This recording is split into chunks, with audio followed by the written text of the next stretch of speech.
Without objection, so ordered. And as a reminder, if members wish to insert a document into the record, please also email it to documentsti@mail.house.gov. I want to take a moment and reflect a little bit about what took place on January 29, 2025, losing 65 lives. American Airlines Flight 5342 and PAT 25, just a few short miles from here. We have some families with us today, and I would like to recognize them. We have Laura Ogundre and Amy Hunter. These are cousins. Laura and Amy are cousins of the Livingston family who passed away in the crash. They lost Peter and Donna Livingston and their daughters, Everly and Lydia. Laura and Amy, would you please stand and be recognized? If I could, I would like to take a moment of silence, if everybody would please stand for a moment of silence in honor of the 67 lives lost.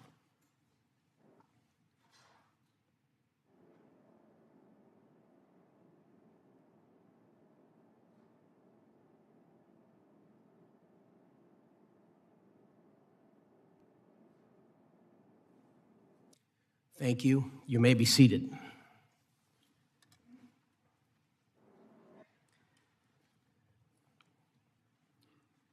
I now recognize myself for the purpose of an opening statement for 5 minutes.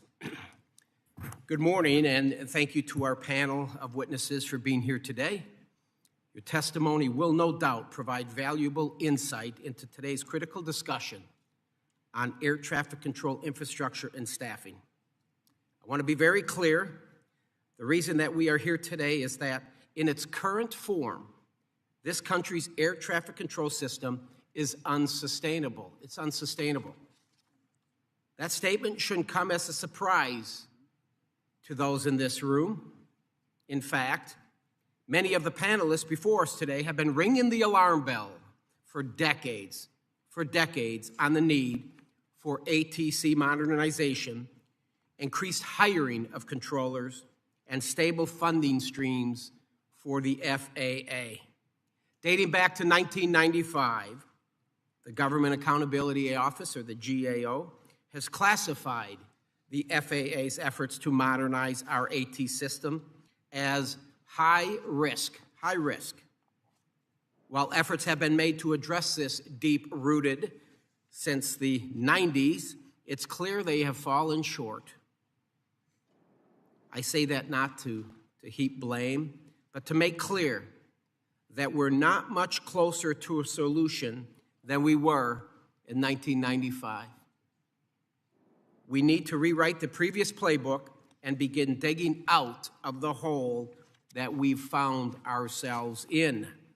And this moment in time represents a unique opportunity for the members of this subcommittee and all aviation stakeholders to coalesce around a common goal: meaningful air traffic control modernization that will benefit the flying public and all users of the national airspace system. At the request of this subcommittee, GAO undertook a more recent study on the FAA's air traffic control system. Published just last year, the report noted the urgent need to modernize aging systems and found 51 of the agency's 138 ATC systems were unsustainable. That's roughly 37%. 54 of the agency's 138 AT systems were potentially unsustainable, roughly 39%. So look at this. 105 systems out of 138 identified as unsustainable or potentially unsustainable, and 58 of those have critical operational impacts on the safety and efficiency of the national airspace. For a country that considers itself the gold standard in aviation safety, these numbers are unacceptable, and we must do better. While it is easy to lay blame at the feet of the FAA, and their project management is certainly not blameless. We also have to look at our own shortfalls. With a finite capital budget and unstable funding, the agency is forced into the impossible predicament of having to dedicate vast amounts of money on simply sustaining old and outdated systems, leaving little left over for the capital improvement projects. Furthermore, it is admittedly a technical challenge to modernize a robust system with little to no interruption that runs 24 hours a day, 7 days a week, 365 days a year, transporting almost 3 million passengers daily. So solving this problem will require the support of all the parties involved. However, if we're all pulling in the same direction, I have no doubt Congress can rise to the occasion. Much like Chairman Graves, and I suspect many others in this room, I was thrilled to hear that President Trump and Secretary Duffy have voiced their support for historic investments in air traffic control facilities and technologies. In keeping with the theme of today's hearing, America Builds, and the President's promise on building physical infrastructure, this is truly a unique opportunity to modernize our air traffic system. Once again, I would like to thank our witnesses for being here today, and I look forward to their testimony as we tackle one of the largest issues facing the long-term success of the aviation industry in this country. I now recognize Ranking Member Cohen for 5 minutes for an opening. Thank you, Mr. Chair. I appreciate your scheduling this hearing, which is so important at this time. Would have been important regardless, but it's most important now. The full flying public deserves a strong, modern, and well-staffed air traffic control system, no question. Today, that system is under strain, and it's been under strain for some time. Under Democratic and Republican presidents, it's been bipartisan in its failure to address the problems. We don't have enough air traffic controllers and haven't for many, many years. Some of that goes back to President Reagan and firing air traffic controllers. I think there were 11,000 fired. And we don't have enough technicians maintaining critical infrastructure. The recent and tragic midair collision at DCA is just the latest grim reminder that safety cannot be taken for granted. We've seen too many close calls in this country, runway incursions, midair near misses, in addition to the other tragic accidents that should serve as a wake-up call. They're not just flukes, these accidents. They're symptoms of an overburdened system and a workforce stretched too thin. This committee was not asleep at the wheel. Last year, in a bipartisan bill led by Mr. Graves, Mr. Larson, the 2024 FAA reauthorization law took important steps toward improving safety and staffing. That law just needs to be followed, like all other laws and constitutional provisions need to be followed. It directs the FAA to maximize hiring from the agency's Air Traffic Control Academy and requires new staffing models for safety-critical personnel to ensure we meet future demands. It also strengthens oversight of safety inspectors and ensures the FAA has the resources necessary to provide and prevent near misses and runway incursions. While these new provisions are important, their implementation is even more critical, and it's just getting the administration to follow through. And that's why we welcome the announcement by Transportation Secretary Duffy to supercharge the hiring of air traffic controllers, including a 30% increase in starting salaries. However, instead of unleashing DOGE and Elon Musk's young cronies, this administration should follow through on the mandates that have been set by this committee and by this Congress. They are the law of the land. We cannot afford reckless disruptions in the dedicated safety workforce that keeps the system running. The Trump administration's unjustified firing of talented FAA employees, including NATCA and past members, the very professionals responsible for maintaining critical air traffic control equipment, their firing was a dangerous and unnecessary move. These firings have consequences, and one of them is diminished ability to ensure safety and reliable air traffic. Even worse, there are some that think we should hand over the FAA to a billionaire who's made so many mistakes in this DOGE program that he's shown he is imperfect. Imperfect more often than not. He has a history of disregarding safety protocols. When called on it by the FAA and the previous administrator, he came back,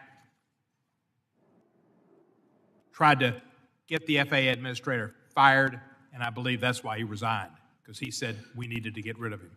He also wanted to change regulations that the FAA has because it interfered with his SpaceX, that the last one ended up, they're sending one up tonight. Hopefully it won't land in the Gulf of Mexico like the last one did. Let me be clear, this is not the time for Elon Musk or anyone else to play fast and loose with aviation safety. The FAA is the aviation expert and an airspace regulator that exists to protect the flying public, not solely to serve at the whims of a private industry. We must reject any attempts to privatize air traffic control systems. We must focus on policies that actually strengthen our air traffic control system and have broad support among industry and labor. Congress has provided clear bipartisan instructions for strengthening aviation safety. These laws must be implemented and not ignored. As we will hear today, we must hire more controllers. We must ensure proper safe staffing for safety critical positions. We must never let political games or misguided corporate ambitions get in the way of keeping our airspace safe. And once again, I thank Chairman Graves and Ranking Member Larson for the outstanding work they led us in passing the bipartisan bill that just needs to be followed. I yield back the balance of my time. The gentleman yields. I now recognize the ranking member of the full committee, Mr. Larson. You have 5 minutes, or take all the time you want, sir. Got it. Thanks. Thank you, Chair Nels, for holding today's hearing to examine the ways that we can improve the air traffic control infrastructure and staffing. I want to thank the witnesses as well today for joining us, representing aviation labor, general aviation, the airlines, aviation experts. You're all playing a critical role in helping us understand how we can ensure the safety of the flying public. The tragic midair collision near the Washington National Airport, the incident at Chicago Midway Airport, and recent runway incursions prove a stark reality that the U.S. aviation system is incredibly strained.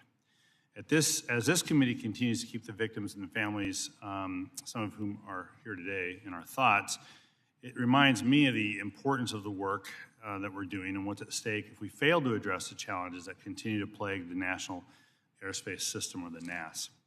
So nearly 1 year into implementation of the 2024 FAA reauthorization law and a few weeks into the new administration, this committee is at a critical juncture for U.S. aviation, as the administration is, I think, wasting valuable time and resources. We need to invest in safety enhancements now, enhancements to the FAA's aging ATC infrastructure. We have to grow and support our skilled aviation safety workforce. And we need to reject any administration action that undermines them or demoralizes them. We need these folks showing up to work every day, focused on their work, not on whether they're going to be able to go to work the next day. The overwhelming bipartisan 2024 FAA reauthorization law is a blueprint for these safety reforms that are needed to improve the ATC system. These solutions are well-reasoned. These solutions were hard-fought. These solutions present the best path forward towards improving the safety of the NAS. And the FAA's primary responsibility is to facilitate the safe operation of the NAS, which relies heavily on the expertise of the FAA's workforce. Whether it's air traffic controllers directing aircraft across the country, technical operations specialists installing advanced runway equipment at U.S. airports, or even program assistants who are supporting various teams at the agency, they all are critical in achieving the safety mission at the FAA. Now, aviation experts have long raised concerns about the understaffing of the FAA's safety critical roles. For instance, the independent NAS safety review team found that these workforce gaps, quote, further erode the margin of safety and increase risk, end quote. It's alarming then that at such a tenuous time for the U.S. aviation, the administration has decided to purge the FAA of employees, hundreds of them. These folks are not just a, quote, handful of junior hires, as some have callously claimed. They're talented individuals who've dedicated their lives to aviation safety and careers in service to their country. So, Mr. Chairman, I'd like to enter in the record, if you could, a letter from myself, Ranking Member Cohen, Ranking Member Connolly, and T&I Democratic colleagues to Secretary Duffy, and I'll have a chance to talk to Secretary this afternoon about this letter, demanding answers on these firings and the unproductive "what did you do last week" emails, and how the department will prevent these actions from jeopardizing aviation safety. Without objection. The reauthorization law recognizes the importance of the safety workforce by requiring the agency to annually hire the maximum number of controllers from the ATC Training Academy, update the antiquated staffing models for controllers, safety inspectors, and other critical safety positions, and expand the agency's training resources. Now, I want to recognize the administration has taken positive steps, including last week, to accelerate controller hiring. But these efforts are going to be in vain if the indiscriminate firing of safety employees at the FAA continues. So the FAA's safety mission also depends on very complex ATC systems that provide navigation and surveillance services for more than 45,000 flights every day. However, many of these FAA's ATC facilities and equipment, or F&E, have exceeded their expected service life cycle, which is made worse by inadequate funding requests over several administrations for the FAA's F&E budget, a point the chairman has made eloquently in his opening statement. Despite increasing appropriations in recent years, the 2024 budgetary estimate shows that the FAA needs $4.5 billion for F&E, with that funding need quickly approaching $6 billion in a few years. So the nation's ATC infrastructure can no longer rely on archaic technology like floppy disk and aging radar systems to keep our skies safe. And that's why the 24 authorization directed the FAA to accelerate the replacement of outdated, insufficient, unsafe, or unstable legacy systems. The law also requires the FAA to prioritize the development of runway safety systems and innovative air traffic management technologies. The law lays out the policies the DOT can implement now to bolster our air traffic control system and help ensure our skies remain safe for the traveling public. I am open to new ideas to modernize the system. That's the primary reason we're all here today. But having consultants with no experience in the industry and clear conflicts of interest to tell us what we already know, what we already outlined in the law, is unhelpful. Show us your work, show us your results, and we'll judge the quality of it. Recently, a broad coalition of aviation stakeholders, some of whom are here today, released recommendations to modernize the ATC infrastructure. I look forward to hearing more about those details. Now, as this committee works to strengthen our ATC system, we all have to ensure that aviation safety is not dictated by special consultants, but it is dictated by experts in aviation safety. We can all agree the status quo of the NAS is not sustainable. We agree on that. That's why we wrote the FAA reauthorization law. That's why we put in basically the work plan for the FAA to deal with it. But we need to focus on our forward-looking consensus recommendations. So I'm pleased to see in a recent letter sent to this committee, the majority of the aviation industry are, quote, not pursuing privatization of U.S. ATC services, rightly deeming it a distraction from needed investments and reforms. In the past, this committee has debated the issue of privatization, only to see it fail to even receive a vote on the House floor. All the while, critical progress on actually improving our ATC system was stalled or delayed. We've seen that movie before. I'm glad the industry has decided against funding the sequel. To build a safe, innovative, and efficient American ATC system, the path forward is clear. Swiftly implement the reauthorization law, fully staff the FAA, and invest in deploying safety-critical technology. I look forward to hearing from today's panel on how Congress, the FAA, and the aviation industry can work together to make this all happen. With that, I yield back. Gentleman yields. I now recognize the chairman of the full committee, Mr. Graves. Thank you, Chairman Nelson, and I do want to thank our witnesses for all of you being here. Today's hearing topic obviously shouldn't come as a surprise to anyone because our nation's air traffic control system is outdated, and it's got to be modernized for the benefit and safety of all users of the national airspace system. While this issue has been thrust back into the spotlight following a string of tragic accidents, it's not a new debate, and we all know that. As a committee, we have to decide how to utilize advancements in technology to supplement the daily work done by our dedicated air traffic controllers working the towers and working the centers. And I look forward to working with fellow members and stakeholders to find common sense solutions that are going to improve the hiring of controllers. It's going to boost the air traffic control system and advance safety for the flying public. And furthermore, I'm very excited that both President Trump and Secretary Duffy have voiced their support for historic investments in air traffic control facilities and technologies. This moment represents a unique opportunity, I think, to transform our air traffic control system. So to build on what Rick was just saying, the FAA Reauthorization Act of 2024 contains some provisions that were designed to bolster aviation safety and modernize our air traffic control system by, one, requiring the FAA to annually hire the maximum number of air traffic controllers for the agency's ATC, from the agency's ATC Training Academy, as Rick pointed out. It requires the FAA to conduct an audit of all legacy systems in use by the agency and mandating that the agency develop a plan to accelerate the replacement of those legacy systems. However, it's incumbent upon Congress to build upon these provisions in the FAA bill and take a hard look at the way FAA invests in and modernizes our nation's ATC system in order to improve safety and strengthen America's leadership in aviation. And I was pleased to see that industry stakeholders recently signaled their support for a consensus-driven approach to modernizing our ATC system, which has been backed by the airlines, it's backed by unions, it's backed by the general aviation community, and many, many others. We simply cannot allow past issues that divided Congress and industry stakeholders to distract us from getting something done. We have to work together, and I fully intend to do just that.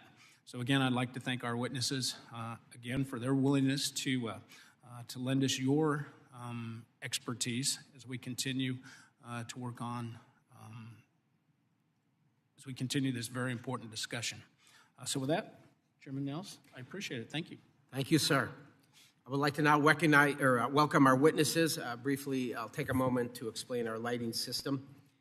3 lights in front of you. Obviously, green means go, yellow, you're running out of time, and red means to please conclude your remarks. I ask unanimous consent that the witnesses' full statements be included into the record. Without objection, so ordered. I also ask unanimous consent that the record of today's hearing remain open until such time as our witnesses have provided answers to any questions that may be submitted to them in writing. Without objection, so ordered. I also ask unanimous consent that the record remain open for 15 days for any additional comments and information submitted by members or witnesses to be included in the record of today's hearing. Without objection, so ordered.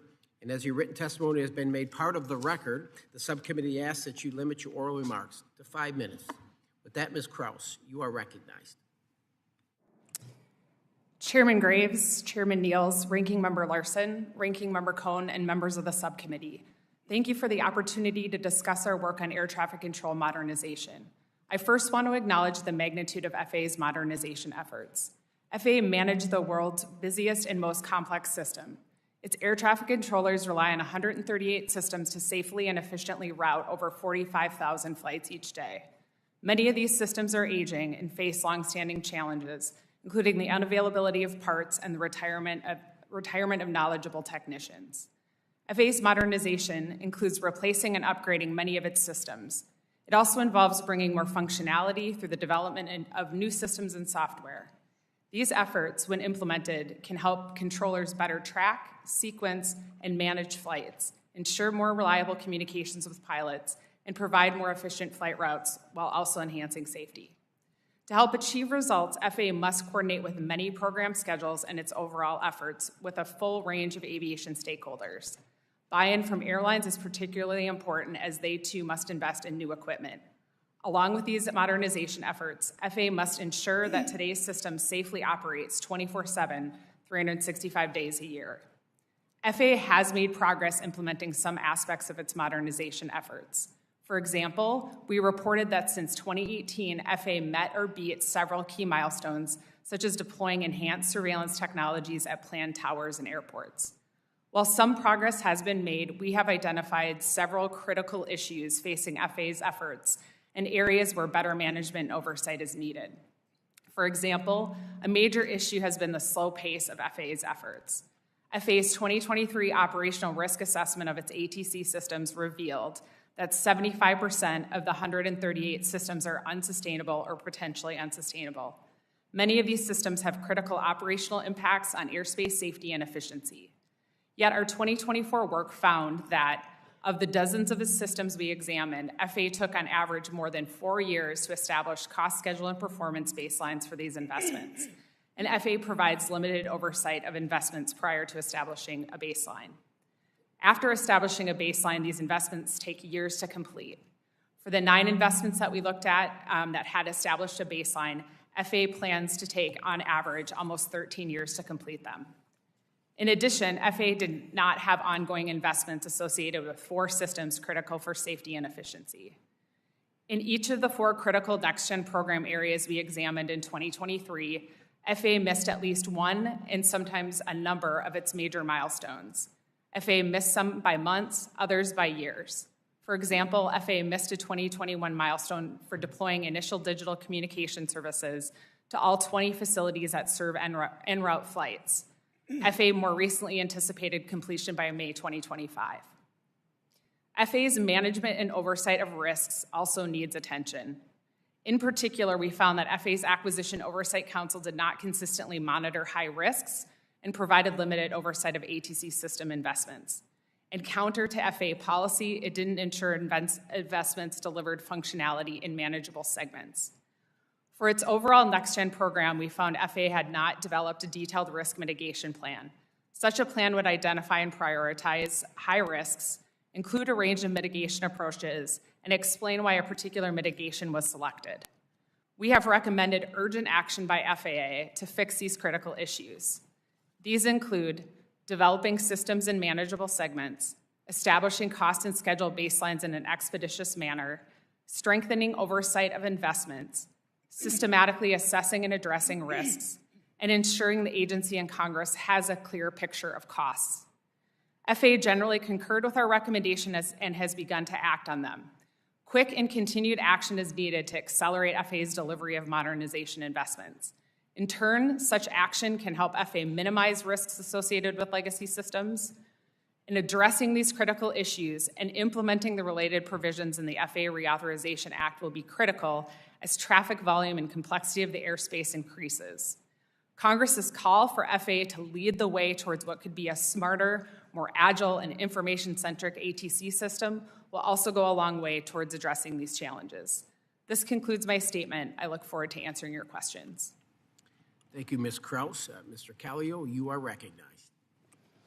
Good morning, Chairman Nellis, Ranking Member Cohen, and other members of the subcommittee, and of course, Chairman Graves and Ranking Member Larson.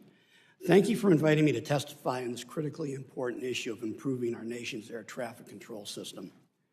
I'd first like to take a moment to honor the lives of those lost and those impacted in recent aviation accidents, and to thank the first responders who unflinchingly reacted quickly and put their own lives at risk. Safety, above all, is aviation's North Star. It is so overwhelming in every facet of our operations and culture that when rare moments of tragedy occur, they shake us to our core, and we continue what we do every day, look for other ways to improve. Our thoughts are with those lost and the families left behind. I also want to take a moment to talk about aviation safety. Because safety is our North Star, commercial air travel in the United States is the safest mode of transportation in the world. It is literally safer than walking out of your own front door. Transportation Safety Board Chair Homendy has held up aviation to other modes of transportation as a model of collaboration to safety. Our safety systems have many layers and many redundancies, but we always look for ways to improve on the record that we have. Now to the topic of today. I agree with you all. We have a historic opportunity.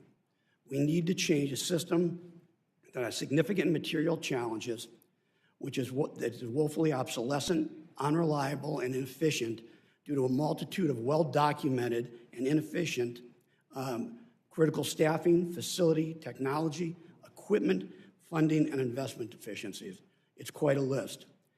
A4A urges this committee to provide the leadership that's desperately needed to support investment in both human and technology infrastructure within the Federal Aviation Administration.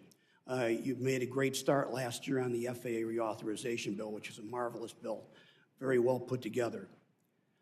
For over 14 years now, I've been saying that we are at an inflection point with the NAS and that we all need to act with urgency. We have talked and talked a lot in this room, and very little has changed, at least not much for the better. We're past the inflection point now. I think that's clear to everybody. 3 days after taking the job as CEO of A4A in January of 2011, I was asked to testify before this committee about the state of ATC. I brought a stack of DOT Inspector General reports and General Accountability Officer reports. 14 years later, I hope this Congress and this administration will agree that it's not acceptable to just continue to tolerate a chronically understaffed system, just like it's not acceptable for controllers and technicians to have to work with paper strips and floppy disks to operate the national airspace system in the United States. I showed these to some people in my office. They couldn't tell me what they were because they were under 30. We need to change, and again, it's a question of what we're going to do to make it different. We value this committee's leadership. We encouraged by the dedication of both President Trump and Secretary Duffy to take on these difficult challenges. Secretary Duffy has done an awful lot in 2 months to focus the DOT on these matters that matter so most to our safety system. You've mentioned it. It's critical that we put the debates of the past and the inherent political inertia behind us to try to actually all join together to get something done. Everybody on this panel signed the letter that this committee has encouraging action. We want action, not political debate. It's not a partisan or jurisdictional issue. So while A4A's detailed recommendations are attached to our written statement, along with the broader list of the coalition's recommendations, what we need to accomplish boils down to getting an emergency funding proposal signed into law that will ensure enough skilled people, controllers and technicians, to work. Expansion of Oklahoma City. The resumption of the college training initiative, which was taken away in 2014, in which the private sector can get involved and can put a surge in that pipeline of controllers that's geographically diverse and not subject to government shutdown. A plan to ensure that they can procure modern technology while divesting the old. Take advantage of the procurement authority they were given in 1995 by the Congress. A long-term fix to the budgeting process that will allow the FAA to plan long-term capital projects. Look, we know there are no silver linings to this tragedy. We know there are no silver bullets, but we have to start somewhere, and we have to take an urgency to it every single day. This committee has a small and closing window of opportunity. We'd like to help you take that opportunity, so let's do it. We look forward to your questions. Thank you. Thank you, sir. Mr. Bunce, you're recognized for 5 minutes. Chairman Ells, Ranking Member Cohen, Chairman Graves, Ranking Member Larson, thank you for again letting me be in front of this committee. As we mourn the loss of not only the tragedy at DCA here, but also up in Philly, up in Alaska, even the mid-airs that we had in Arizona, we look to the NTSB to give us the answers to what happened, whether it was human error, mechanical, weather, or some touch of the ATC system. But we know that they will give us those answers. But what these tragedies have done has galvanized us in the attention to what you've all talked about, the unsustainability of the current system. And it's notable for me that I've been in this position for 20 years now, and never have we had unanimity among unions, among all of the associations that you work with each and every day.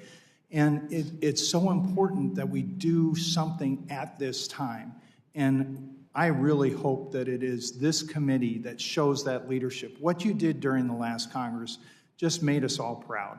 It was done bipartisanly, it was done with good government, and it was the shining example in the last Congress of get things done, have good recommendations. And we've got to be able to follow through. Just in the debate we're having right now, if we go through a CR for the rest of the year, we're going to be $600 million short of what the appropriators already said we needed. And that money has eroded. Back in 2010, if you compare it to what the erosion in buying power has been since then, we're $1 billion short of where we were back in 2010. So we all know, as you've all said, that it is unsustainable. And so when our coalition got together, we talked about some important things that we have to be able to do. The first of all is do this emergency funding. If you look at the $8 billion that was asked for last year from the administration, that was only going to address about a quarter out there of the facilities that need improvement, only a quarter. So it's significant infusion of dollars that we have to have in the process.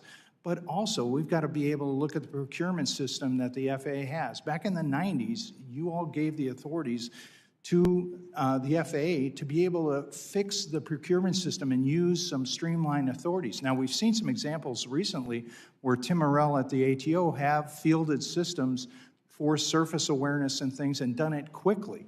That was in reaction to what happened up in New York and at Austin and other areas. That is helpful, but we don't see that normally. So the procurement systems obviously have to be fixed. We built this whole system back in the 60s. If you think about the technology that was available then compared to now, we have too many facilities out there. With modern telecommunications, we can be able to look at it smartly, develop a process over time as you called for in your bill last year, and work with our controller workforce to say, okay, over time, through attritions, accessions, everything else, let's have you live where it's affordable to live and put these facilities where they work together and have resiliency. But we need to all work together to be able to come up with a plan. And right now, the FAA is somewhat paralyzed because they always tell us that they can't come forward with a plan because even if they want to bring down one system, an old system that is no longer NDBs or things like that someone will get upset at them. So it's been very frustrating for all of us that have said, we want to work to be able to do what you, the Congress, told the FAA to do, and we can't get them to move forward. So we have to collectively support you in the leadership that you all can provide to be able to go and tell you how to right-size these facilities. And we also have to get rid of this craziness of trying to shut down the FAA or have portions of the FAA shut down if we have a government shutdown. We obviously have our controllers that are forced to work but without pay. But if we look at this, people don't realize that when the FAA starts to prepare for a shutdown, it causes perturbations to the whole system in their preparation, which they're already starting to do in the case that we will shut down next week. And then it takes weeks and sometimes months even to reconstitute. So there's multiple things that we want in industry to work together and help this committee, but we surely hope that it is this committee that leads the way, talks to your colleagues, both on the appropriations side, but also over in the Senate, and put smart ways where we can use the trust fund. We have examples out there of the Harbor Maintenance Fund and other ways that we can do smart multi-year programs to be able to start to fix this. So we look forward to working closely with you. Thank you, Mr. Bunce. Mr. Daniels, you're recognized. Good morning, Chairman Nels, Ranking Member Cohen, Chairman Graves, Ranking Member Larson, and other members of the committee. Thank you for the opportunity to testify before you on this important subject. My name is Nick Daniels, and I am the president of the National Air Traffic Controllers Association, named as NATCA. And I'm a proud air traffic controller for the last 21 years as a civilian air traffic controller, 19 years at Fort Worth, Texas Air Route Traffic Control Center, and 2 years at Dallas Addison Tower. I also proudly served as a sergeant in the United States Marine Corps with 5 years as a tower and radar air traffic controller. I want to start by saying that NATCA grieves for the families, friends, and communities that were devastated by the aviation accident on January 29th at Washington National Airport. We remain steadfast in our commitment to work with all federal agencies investigating that accident. NATCA takes pride in our role as the aviation safety organization that stands shoulder to shoulder with Congress, the executive branch, the industry stakeholders to ensure that the national airspace system remains the safest and the most efficient in the world. We always seek to be part of the solution and look forward to working with Congress and the administration to address the challenges we face today and in the future. NATCA's subject matter experts play a critical role in safety, training, and modernization of the national airspace system. It is essential that NATCA is able to collaborate with Secretary Duffy, Acting FAA Administrator Rocheleau, members of Congress, along with the industry stakeholders on this pivotal subject. The 10,800 dedicated American air traffic controllers, though 3,600 short of what's needed, along with other aviation safety professionals that we represent throughout the FAA, Department of Defense, and Federal Contract Tower program, are vital to the United States economy. We ensure the safe and efficient movement of millions of passengers and tons of cargo through our dynamic airspace each day. We would like to thank this committee for passing the FAA Reauthorization Act of 2024 with overwhelming bipartisan support. The law includes many critical provisions on hiring, training, and staffing, including maximum hiring for air traffic controllers for the duration of the bill. The foundation of the air traffic control system is the hard-working men and women. The National Airspace System requires a sufficient number of fully certified air traffic controllers to meet the FAA's operational, statutory, and contractual requirements. This includes modernizing procedures, equipment, and facilities, and integrating the next wave of aviation users through unmanned aerial vehicles and more. We are concerned that these staffing and training advances could be disrupted by a government shutdown later this month. Several years ago, when the government shut down for 35 days, the FAA was required to close its training academy and missed its original hiring target by over 500 trainees. Government shutdowns also disrupt or halt the modernization programs, which can take months to restart. Congress has consistently provided the FAA with the resources it requests through the authorization of top-line numbers and the annual appropriations process. However, the FAA has historically requested too little funding, and we now have a significant backlog of system and facility sustainment and replacement. Many FAA facilities have exceeded their expected life cycles. When major system fails, it can lead to air traffic delays. The United States and the American people deserve the best facilities and equipment so we can provide the safest travel possible. As an example, the FAA's 21 air route traffic control centers were built in the 1960s. Fort Worth, Seattle, Kansas City, Memphis, and Indianapolis, to name a few. They're between 59 and 64 years old. The tower and radar facilities also require attention. The average FAA-operated tower is 36 years old. To sustain many of these legacy systems, as well as to enhance and deploy critical safety and modernization programs, the FAA projects it will need $6 billion annually for its facilities and equipment account. To be clear, we have experienced success. Last year, the agency and NATCA were able to fast-track the deployment of the Surface Awareness Initiative, a tool that will help controllers mitigate the risks of wrong surface landings and runway incursions. Now, we needed to deploy it to other air traffic facilities. NATCA's continued involvement as a productive and collaborative partner will ensure that the FAA continues to deliver on these initiatives to industry stakeholders and the flying public on time and at cost savings to the American taxpayers. Recently, Transportation Secretary Sean Duffy stated he wanted to ensure that only the best and brightest serve as air traffic controllers. NATCA wholeheartedly agrees and is committing to working with Congress and the administration to incentivize the recruitment and training of the next generation of air traffic controllers. I look forward to your questions. Thank you, Mr. Daniels. Mr. Sparrow, you're recognized. Chairman Nels, Ranking Member Cohen, Committee Chair Graves, Ranking Member Larson, and subcommittee members, thank you for inviting me to testify on behalf of PASS. My name is Dave Sparrow. I am the president of the Professional Aviation Safety Specialists. PASS represents approximately 11,000 FAA and DoD employees throughout the United States and abroad. Among these employees are airway transportation system specialists and aviation safety inspectors. PASS members work to ensure the safety and efficiency of the nation's aviation system. Before I talk about the critical work they do, I must address the turmoil being directed towards the federal workforce. PASS is concerned by the confusing messages from the administration regarding deferred resignations, terminating probationary employees without cause, and efforts to purge the federal workforce. Military veterans have been fired, as have employees who have spent years with a contractor doing the same work before being recruited by the FAA. PASS believes all these employees support the safe operation of the national aerospace system. Haphazardly eliminating positions and encouraging resignations are having a demoralizing effect on the workforce. They are a distraction for employees performing safety-critical duties.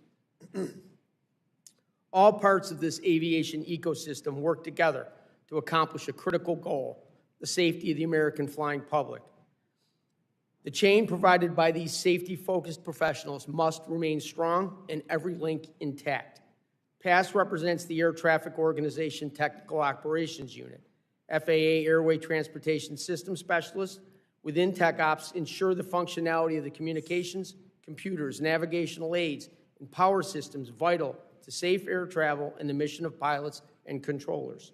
They touch nearly every piece of technology in the air traffic control system. We cannot turn on the lights without them. Adequate safety and comprehensive training are critical. Insufficient staffing not only leads to prolonged restoration times and increased flight delays during outages, but also poses challenges in ensuring adequate shift coverage, as ours is a 24/7 workforce. It creates unnecessary stress on air traffic controllers when alternative procedures are required due to an equipment malfunction if a trained specialist is unavailable for restoration. PASS has consistently emphasized the need for sufficient staffing and underscored the initial absence and now the slow progress of a reliable staffing model to guide decisions and placements. The development of the TechOps staffing model over the course of a decade has revealed a significant shortfall of at least 800 employees. While PASS does not agree that the model is factoring in all of the necessary data to determine the optimum number of system specialists, it nonetheless reveals an understaffed workforce. Furthermore, system specialists are confronted with the daunting task of managing aging systems that form the backbone of the NAS. The result of the 2024 PASS survey underscored key concerns shared by employees nationwide. These concerns include the challenges posed by obsolete equipment, cumbersome procedures, unreliable parts, system complexity, and again, inadequacies in workforce staffing and training. One major hurdle faced by system specialists is the need for a broader vision within the FAA regarding the modernization of the air traffic control systems. PASS has long stated that the obvious solution to concerns with reliability and operational continuity is expediting the systems into the NAS. PASS strongly believes this workforce has the expertise and capability to assist. They are committed to the mission and able to accomplish the work if given the proper resources and staffing. Of utmost importance, FAA employees who perform vital aviation safety work must remain federal employees. This is critical for a safe and efficient NAS. It is unfathomable, even dangerous, to consider gambling with the future and safety of our air traffic control system through privatization. PASS respectfully calls on this committee to consider our areas of concern and recognize the critical contributions made by the employees we represent. We are ready to work with you to ensure the United States air traffic control system remains the safest in the world. I'm happy to answer your questions. Thank you, Mr. Sparrow. Mr. Rinaldi, you're recognized. Good morning, Chairman Ells, Ranking Member Cohen, Chairman Graves, Ranking Member Larson, members of the committee. Thank you for the opportunity to testify before you today. I spent 30 years in the FAA, 15 as a frontline controller at Washington Dulles Tower and Radar, 15 years in leadership of the National Air Traffic Controllers Association, including 12 as president. After reaching mandatory retirement, I founded a consulting firm to continue to provide expertise in air traffic control and support the enhancement of the national airspace system. During my time as NATCA leadership, I had the opportunity to testify many times before this committee and other House and Senate committees. In 2015, 16, 17, and 18, I testified in front of this committee and I said the status quo of the national airspace system is unacceptable. In 2016, my testimony read, we currently run the largest, safest, most efficient, most complex, most diverse airspace system in the world. The United States airspace system is considered the gold standard in aviation industry around the world. And yet, we've come to a reality that we need to change. Globalization, innovation, and driving dramatic changes in aviation industry, our current structure cannot keep up. The status quo is unacceptable. Let's not wait for the unthinkable to happen for us to act. That was in 2016. Here, unfortunately, in 2025, the United States airspace system is no longer considered the gold standard around the world. Several critical issues contribute to this. Our aging infrastructure, our outdated technology, our staffing shortage, a broken hiring and training process. These things have been concerns for decades. Since the start of fiscal year 2018, the FAA has experienced 3 shutdowns and 29 additional threats of shutdowns, with another one on the horizon next week. Decades of shutdowns and funding uncertainty has left our system antiquated. A GAO report in 2024 reported 58 critical systems within the National Airspace System are either unsustainable or potentially unsustainable and posing risks to the airspace. This stems from the FAA's the broken acquisition management system. Our procurement system in the FAA is laden with bureaucratic layers that adds years to modernization projects. Controllers and technicians are working with the best 1980s and 90s technology, from paper strips to floppy disks, out-of-service ground radars, and broken communication systems. Right now, our specialists are supporting outdated equipment when the equipment should be supporting them. One glaring example of this is the Notice to Airmen system. 2 years ago, NOTAM's outage shut down the whole national airspace system. Despite Congress expediting money and demanding a new program, today, 26 months later, the FAA still has not awarded the contract for a new NOTAM system. During my 35 years in aviation, the FAA has always been short air traffic controllers. To change that, we need to have multiple paths of hiring controllers. Obviously, Oklahoma City is the academy. An enhanced college training initiative that was started last year needs to be robust. Direct hiring from the military, direct hiring from the federal contract tower programs. We need to change the skills assessment test to really capture the aptitude needed to be a successful controller in the academy. This will save a lot of money. We must change the way we train controllers and use advanced tools for grading sessions and remove the subjectivity from grading. We've been watching our system in a downward spiral for 2 decades.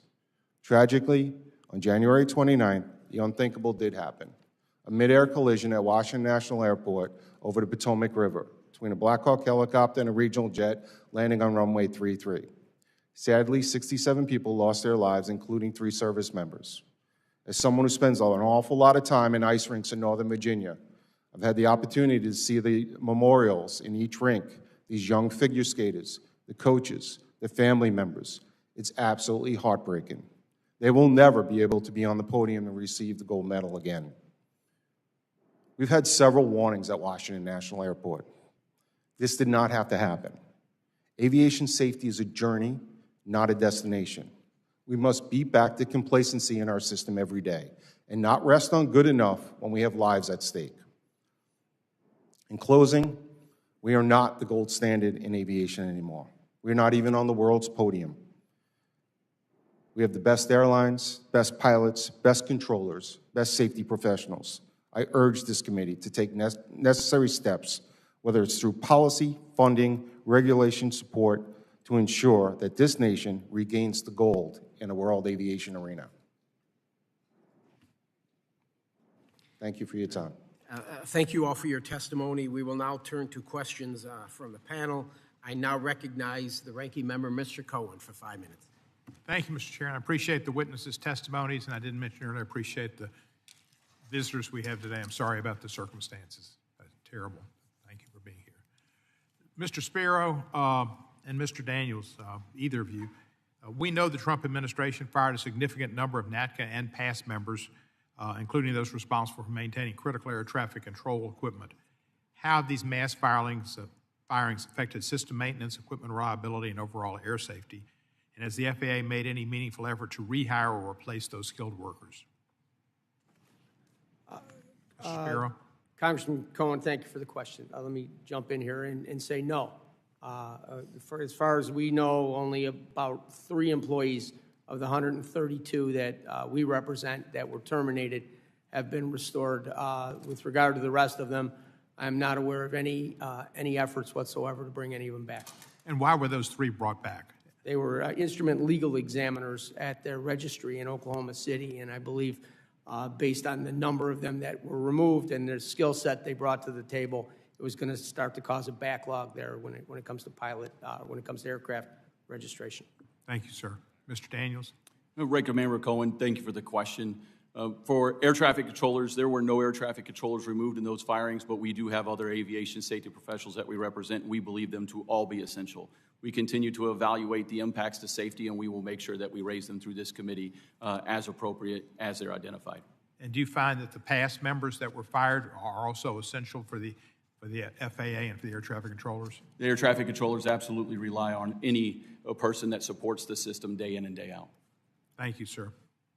Mr. Sparrow, another question. We've seen calls to privatize aspects of the FAA and suggestions that Elon Musk or someone like him, not that there's anybody like him, he's so grand and amazing and powerful and brilliant and rich, should have influence over the agency's operations. Does PASS support privatization of the air traffic control system, or should we instead focus on fully implementing the reforms in the 2024 FAA reauthorization law? Thank you for the question, Congressman. So the problems right now are predictable funding, long-term planning, faster deployment. Those are the issues that need to be addressed. Privatization is not a solution to those problems. Better funding, finding ways to expedite systems in the field, making sure that we can plan long-term, not have government shutdowns. Those are the solutions to the problems, not privatization. Thank you, sir. Mr. Daniels, let me ask you, Ms. Krause, Elon Musk Starlink has been proposed as a solution for improving aviation communications, suggested by him and some people at Genuflect, and internet access for aircraft, potentially overriding an existing contract with Verizon. In your experience, does the FAA have strategies to evaluate and regulate the use of systems like Starlink for critical air traffic controls, communications, and what safeguards must be in place to ensure reliability and cybersecurity? I'm aware of the discussions around that issue. We haven't looked specifically at that question that you're raising. Does anybody else have a thought about that? Verizon's contract? Mr. Daniels? Regardless of who's awarded the contract, NATCA stands in the firm support of remaining involved in any productive or being a collaborative partner in developing and testing and implementing any new technologies, ensuring that they meet the safety standards that are set, the security standards are set, but anyone who awards the contract, that would be a question for the FAA and DOT. Mr. Cohen, several of us serve on the Next Gen Advisory Committee, and we were briefed about a month and a half ago just with the old voice switch that has to be replaced. There was a replacement plan. It had to be accelerated because of the obsolescence, and so the telcos are charging the FAA quite a bit of money, which is a further drain from their accounts to be able to maintain this antiquated system. The telecommunications backbone of this is not only fiber optic, but it's also got to be SATCOM and everything. So again, I think if we have the mechanism out there where we fairly compete these contracts, we've got to do something to reinforce that backbone. Thank you. Mr. Daniels, Mr. Spear, you each represent employees who were fired. Have any of the folks in your unions told you that they had contact with the Musk Doge team and that they thought they acted professionally or knew what the hell they were doing? Congressman, thank you again for the question. No, none of our members that were removed in the probationary status. No, but anybody that so they weren't even they weren't asked about, do you need these people? Do you need this? Do you need X? We are not aware that there was any contact with any of those probationary employees. Thank you. Mr. Sparrow? Congressman, no. On Valentine's Day at 11:30, people were getting emails saying they were terminated without any notice, without any cause, no discussions with us with regard to who was essential, who wasn't needed, who was unnecessary, nothing. Valentine's Day. The lady in red, was she in Oklahoma City too? I believe so, sir. Thank you, sir. I yield back. Gentleman yields. I now recognize Mr. Larson for 5 minutes. Go ahead. Thank you, Mr. Chair. I'm getting some surprises because this happened last week too. I was given a chance to cut in line. I didn't ask, so I wonder if something's up. So, but thank you very much, Chairman Nels. First, for Ms. Krause, so the reauthorization law directs the FAA to accelerate the replacement or enhancement and going through your of outdated systems. Did you set a priority in your analysis of which systems might be best? I know there's sustainable and not sustainable and so on, but even within that mix, is there a top 5 list that you think that has to get done for whatever reason? Yeah, I mean, I think, when we looked at, the information we have is based on the 2023 operational risk assessment that FAA was doing. I think they were in the process of updating that this year. I think it would be good to get updated information on where things are at and kind of what plans and investments are in place when it comes to some of those unsustainable systems. That's why we recommended in our report that it's important. You know, the provision in the law is good, and to take another closer look at the legacy systems, but to get information to the Congress sooner about what systems are unsustainable and what are the steps they're taking to mitigate those risks. So I mean, I am trying to hit home partly the idea that there is a to-do list. There is systems have been identified. There is a to-do list. We just got to get it done.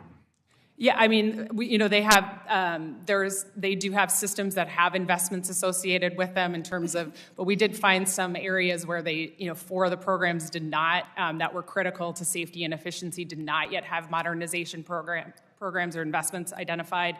So again, that's why it's really important that FAA use that operational risk assessment to help inform Congress of how risks are being mitigated with those systems. Right.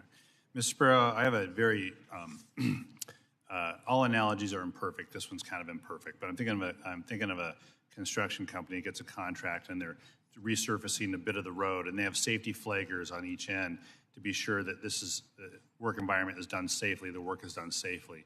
So what if we just focused on that safety critical mission and all we had was flaggers to keep things safe, but the folks who are doing the construction aren't necessary because they're not related, it's not related to the safety mission.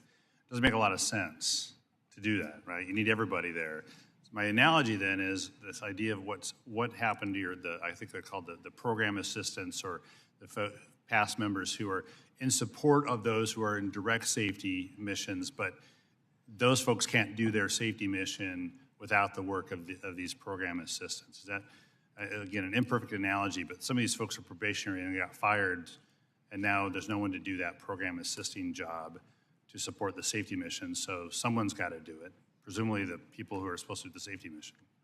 That's correct, sir. I appreciate the question. So there's an old saying, the job isn't done until the paperwork is finished. Sort of how this works. Everybody has a role to play to make sure that our frontline workers can do the work they need to. The aviation safety inspectors, the airway transportation system specialists, those are the folks that are right there touching the national airspace system.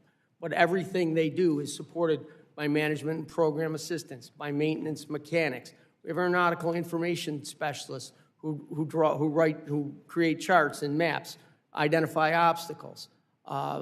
They've been terminated without cause with many years of experience. So there are 7 or 8 different job series of folks who do work that now these frontline workers have to stop doing what they're doing on the front line and do that work where that hole has been left.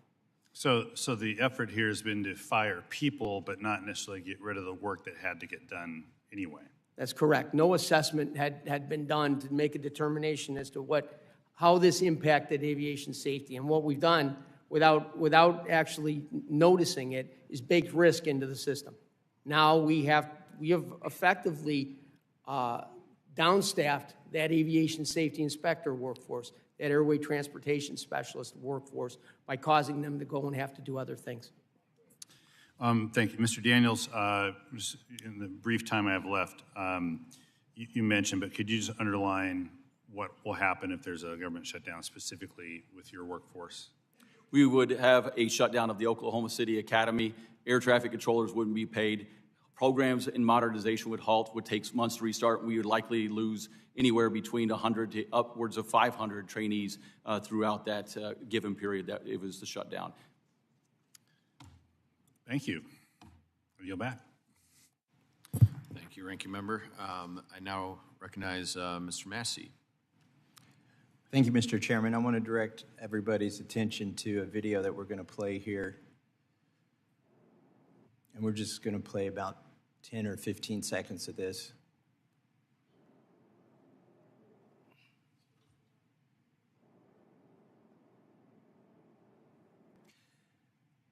That's enough. You can pause it. So, Mr. Daniels, you were an air traffic controller at one point. Is that correct? Yes, sir, 26 years. So can you tell me what we're looking at there on the screen? You're looking at a display of a visual tower. We call it the STARS. scope. It's what they're looking at. It's what they're referencing for traffic in and around the area. My constituents are always shocked when I tell them this is what air traffic controllers use in 2025 to monitor air traffic near airports. What is the age of this system? Does anybody know when these kind of scopes first came out? I do have and again, thank you for the question. I do have a unique background. In 1999 in the United States Marine Corps. I helped test that system when it was first rolling out. So it's been around since them in early testing. So we're looking at a display that's, it looks like it's 40 years old, but maybe it's 25 years old, or a quarter of a century. I know there's a desire not to complicate the screen, not to put too much information on there for air traffic controllers to distract them. And I know they're probably extremely proficient at using this information at deconflicting air traffic. But it just, anybody who looks at this screen and wonders how is this 2025 and this is the state of the art for air traffic control in the United States of America is really perplexed in my mind, or in my experience. Ms. Kraus, can you talk about these legacy systems and when is the last time they've been updated substantially from this? Yeah, I mean, I think, as we point out in our report and in my statement, there's about a third of the systems that are deemed unsustainable. So that means that they have challenges with finding spare parts, expertise, retirement of technicians that can help maintain these systems, as well as some could run into funding issues as well. I think whenever you're looking at modernization, you have to assess a couple of different areas, like whether a system needs modernizing, what are the costs, what are the risks, what's the criticality, what's the system performance. And so certainly we are seeing an aging ATC system and a need to make sure FAA is addressing those unsustainable systems. When we unfortunately have to go back and review video and audio from situations that happen, like this recent crash, it seems like the audio is sometimes just barely intelligible when we get to listen to it. Is this the case? I mean, why is there static? Why is it hard to understand the communications between air traffic control and the plane sometimes? Is that an artifact of the recording device, or is that actually what they're hearing when they're talking to each other? Anybody feel free to answer that. Congressman, I'll start out by saying, again, thank you for the question. Quite often it is as garbled as you hear. Multiple aircraft on multiple frequencies. We continue to work with any persons or any contractors to improve it, but there are many occasions where we use standardized phraseology for those very moments. We know what the pilot's going to say. They know and expect what to hear back, so that way we reduce those communications. And even when it may sound garbled to somebody else, they know and understand our instructions. And if they don't, we ensure that we take the opportunity and time. We do what's called hear back, read back. We tell it to them, they have to tell it to us, and we make sure it's exact and matches. In the recent collision at DCA, there was some question as to whether the helicopter actually heard one of the last instructions to it when we replayed it. What can we do to improve? Anybody here who wants to, Ms. Kraus, is there anything that you know that we could do to improve the audio between communications? I mean, part of the next gen effort is to implement data communications improvements. So again, to improve, provide text-like communications between pilots and the controllers. But there may be some other folks that have thoughts on that question as well. Carson Massey, when we fly, to have this digital capability is a true force enhancer, because if the number of misreads out there is truly significant. The controllers are talking on multiple frequencies, sometimes just directly to you, but then they're broadcasting, what is the ride at this altitude, but also very specific information. When we get this through the data communications, it's amazing how quiet it gets up at the flight levels. And we're just now starting to exploit that capability. It really is a great enhancer for the great work that our controllers do. And with the amount of traffic that we see soon to be in the system, we're going to need more and more of that capability. Thank you, Mr. Bunce. I yield back. Thank you, sir. Now recognize Ms. Skolton. Thank you, Mr. Barrett. And thank you to our chairman and ranking member for holding this really important hearing today. Welcome to our esteemed panelists. We thank you as well for your witness and testimony here today, as well as the work that you do when you're not before us. It has been a challenging time for aviation. I was talking with constituents back home, and we said, you know, this was not supposed to be an aviation year, but it is, because we are at a moment of true crisis that is costing lives, and it is essential that we respond in kind. Recent tragic air traffic collisions, as well as DOJ's senseless mass layoffs of aviation professionals, have stoked uncertainty and fear in the industry and in the American public. However, I am proud to be a part of a committee that is so dedicated to working in a bipartisan fashion to keep our skies safe. That is why we worked so hard on the FAA reauthorization of 2024, and I encourage the Department of Transportation to swiftly implement the legislation to ensure that it remains safer today to fly than ever before in American history. Before I jump into my questions, I just want to confirm my understanding here. Mr. Daniels, can you please clarify who currently represents the nation's air traffic controllers? Good morning, Congresswoman, and I do. I am a 26-year veteran of air traffic control, and I am the elected National Air Traffic Controllers Association president. And you speak on behalf of them here today? I do. Okay, thank you. The FAA owned and operated air traffic control tower at GRR in my district, like many across the country, is in desperate need of modernization and relocation.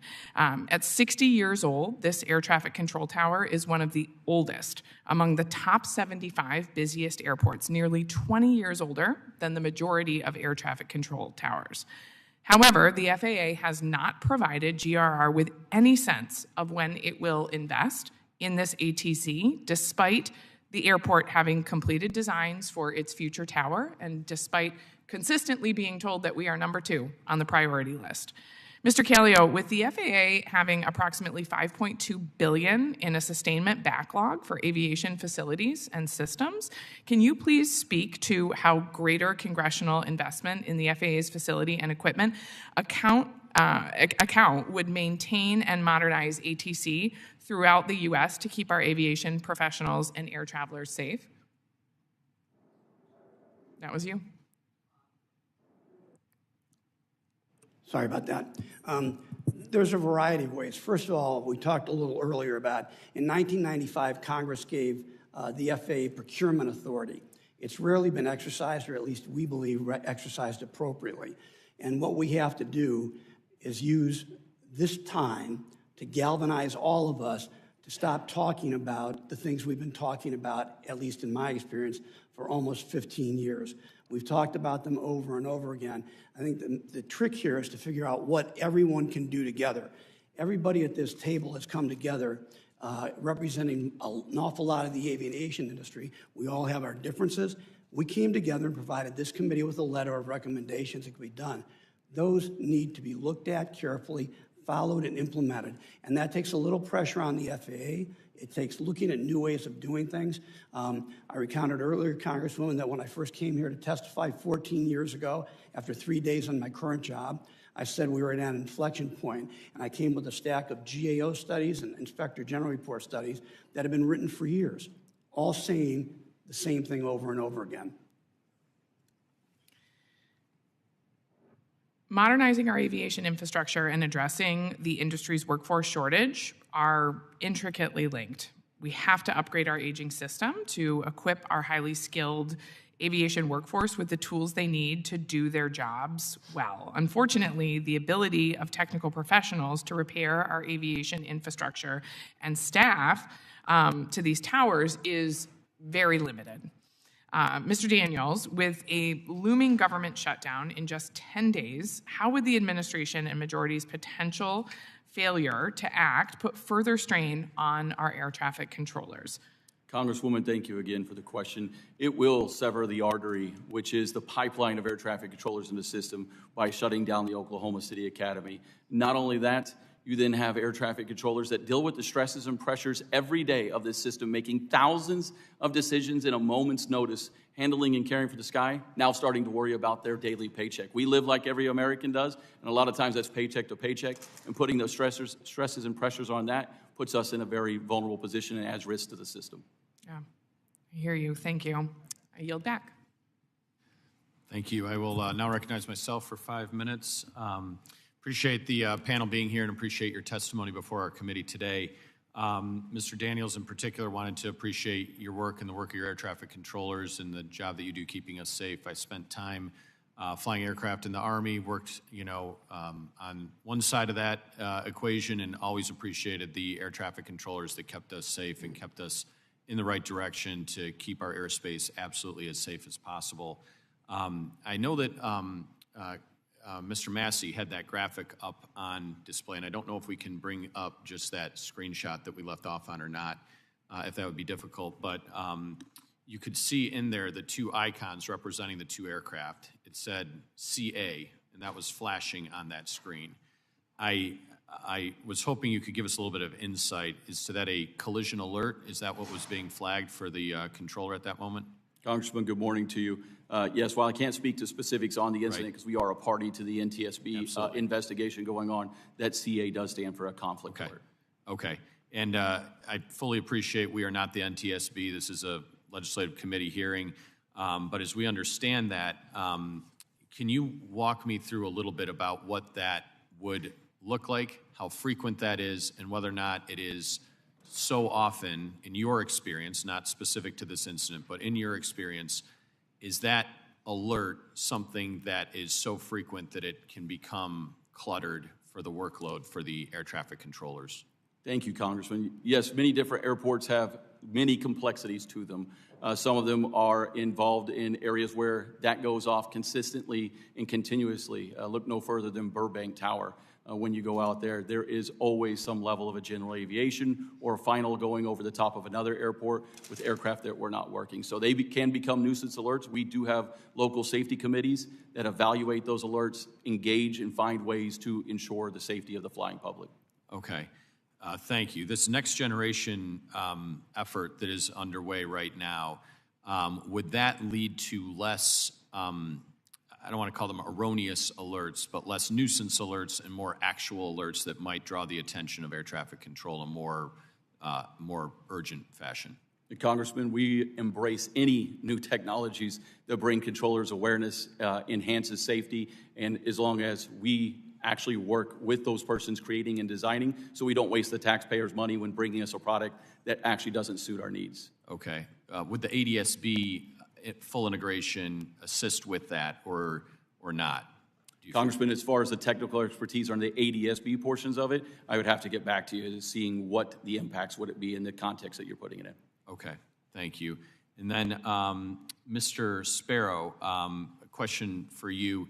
Can you walk us through a little bit of the TCAS system, how that works? And I know it's cockpit to cockpit and, maybe the safety track record on that and some of what that has involved. Thank you for the question, Congressman. So TCAS is not a system that our technicians maintain. That's something that the airlines handle themselves. Okay. Does anybody on the panel have expertise with TCAS at all that can opine on that? Well, sir, as you know, as an aviator, we've got multiple systems that are out there. The TCAS, though, in this case, it does get disinhibited or is not enabled when you get close to the ground, and that's why ADSB gives you a capability to be able to have awareness of altitude, especially, we looked at that video there. That's the two-dimensional depiction. The three-dimensional depiction is available to us as pilots in the cockpit using ADSB when we get down closer to the ground.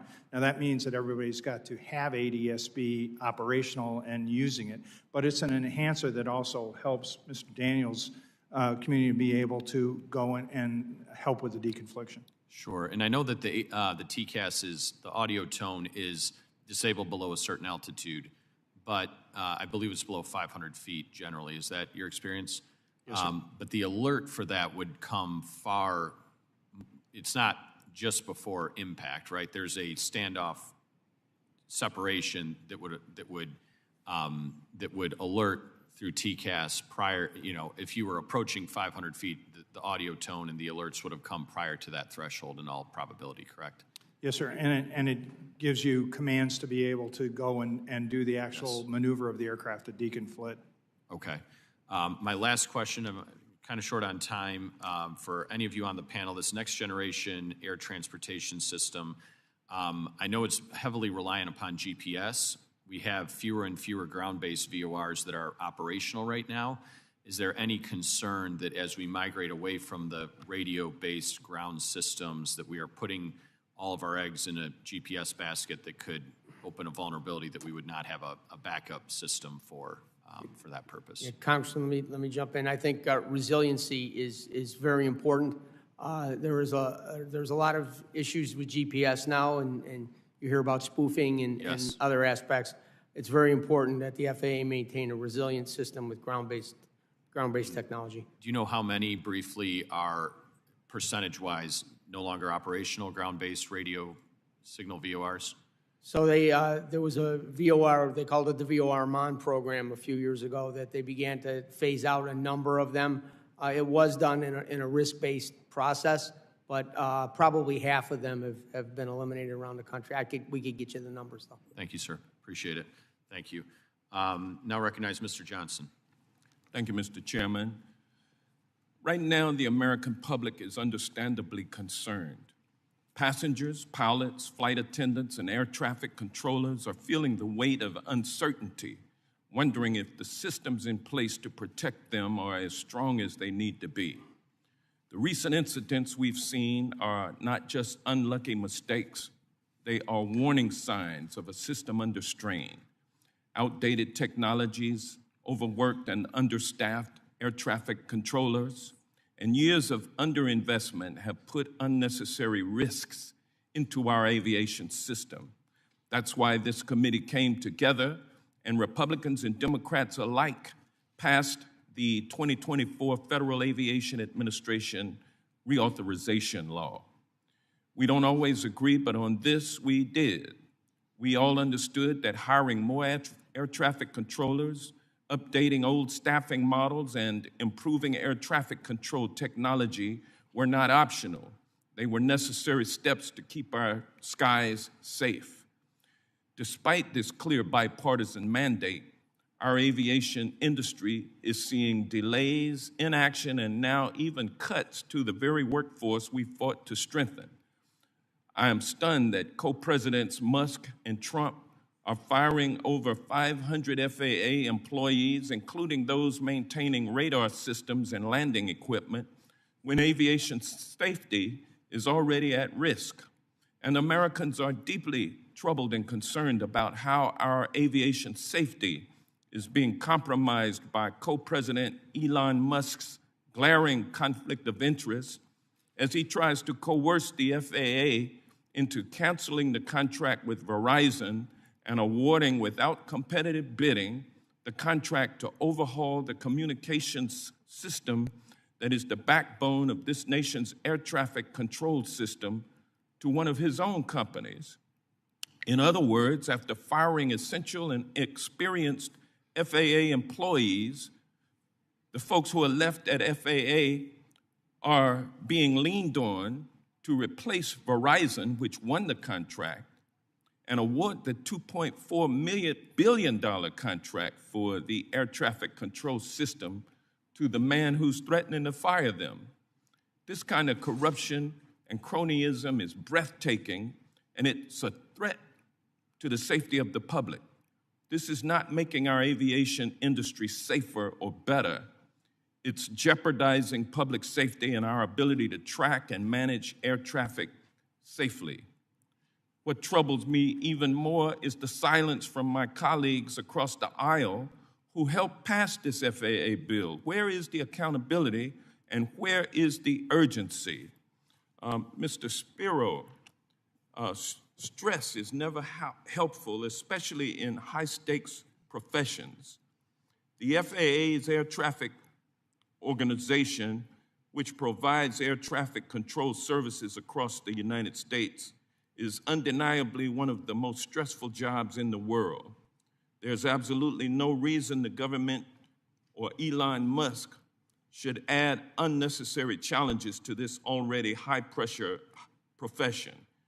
Yet, we're witnessing actions that can only be interpreted as attacks on these essential workers, actions that directly undermine their ability to perform their duties. Mr. Sparrow, do you believe that these actions significantly increase the stress on air traffic controllers in an already demanding job?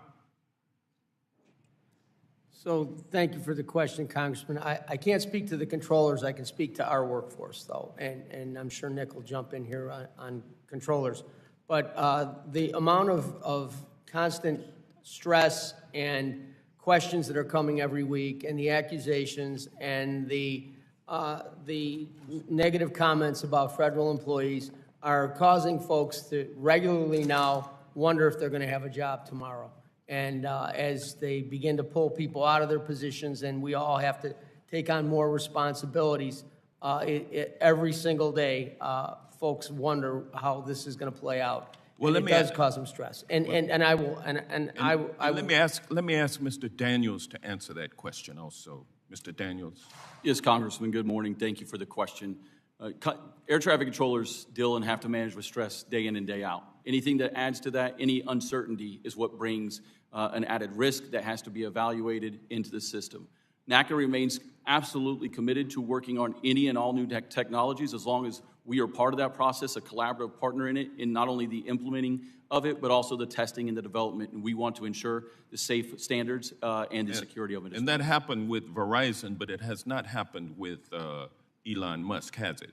The FAA and the DOT award the contracts. NAC is not involved in who does that. So, I mean, if you're leaning on somebody to award you the contract and you're threatening them with termination, they award the contract to save their own jobs and then put the American people at risk. With that, I yield back. Thank you. The gentleman yields back, and I recognize Mr. Burchett for 5 minutes for questions. Thank you, Mr. Chairman. I'm not a pilot, nor do I ever aspire to be, but I would say for the record that my mama actually flew an airplane during the Second World War. I'm very proud of her. She was an incredible lady. And if she were to walk in right now, I would probably think I was in trouble for something, which I probably would have been. But anyway, I know we have 17 critical air traffic control systems that are classified as unsustainable. And we've got a timeline for replacement somewhere between 6 to 13 years. And what is the FAA doing to prioritize and mitigate the risks during that period of time? We can just go down the line real quick. I only got 5 minutes, and I'm not going to give a speech. Yeah, I think what you're citing is the operational risk assessment. In certain cases, they have developed modernization investments for those, but there were some additional systems that needed plans. Congressman, I think the answer is not enough. We're so far behind on so many of these systems. I think the question for all of us and for this committee is based on the FAA reauthorization bill of last year and what we now know needs to be further done. How do we expedite it? How do we make action happen? Congressman, during the last administration, FAA Administrator Whitaker started to put out a plan called NAS 2040, trying to say what's the vision going to be like 15 years from now. And before it even got started, we in industry asked, okay, has there been a study about how many facilities we really need, which then would set your modernization priorities out there. And again, we don't have to do it tomorrow. We would have a logical plan. It just never got going. It just keeps getting stalled. And that's why we hope that with what you told the FAA to do, working with us in industry, we can collectively come up with a plan, present it to you, the Congress, and say, okay, can we get going and execute? Congressman, I'll be brief. Thank you for the question. We remain committed to working with the FAA on these priorities, and I believe we align on most of them. Telecommunications being the number one, NOTAMs being the number two. Both of those can take down the entire national airspace system. Our information display systems that need updated so that way we can have more heads-up time talking to aircraft. And then our radar and surveillance, as you noted earlier, was the Surface Awareness Initiative or higher. Those things are, if we prioritize and focus, we can make some actual progress with this committee. Congressman, thank you for the question. At this point right now, of those systems that we're talking about, the soonest implementation we would see of any of them is 2030, and many of them right now have no investment whatsoever. So we're at the moment still waiting. Thank you, Congressman. 92% of the F&E budget that the FAA gets is spent on the legacy system, the antiquated system from the 1980s and 1990s. Say that again, how much? 92% of their F&E budget is spent on that. 8% is spent on modernization. So given the fact that their procurement process and their acquisition management system is broken, they're not doing a lot to modernize this system at this time. We'll start at this end and go the other way. But are the legacy systems more susceptible to cybersecurity threats? And I'm wondering because sometimes we find out that they're so antiquated that nobody has the ability to crack into them. It's kind of like when we thought we'd get a MiG jet during the Korean War, and we got one, and it turned out it was just a tin tube with actually it was tube types, and I mean it was pretty antiquated. Go ahead. The legacy system is very antiquated, and that's one of the main reasons why modernization is so hard, because if you take a modern piece of equipment and try to bring it into the national airspace system, you have to dumb it down so we can deal with this legacy equipment. We experienced that when we put the en route modernization project together.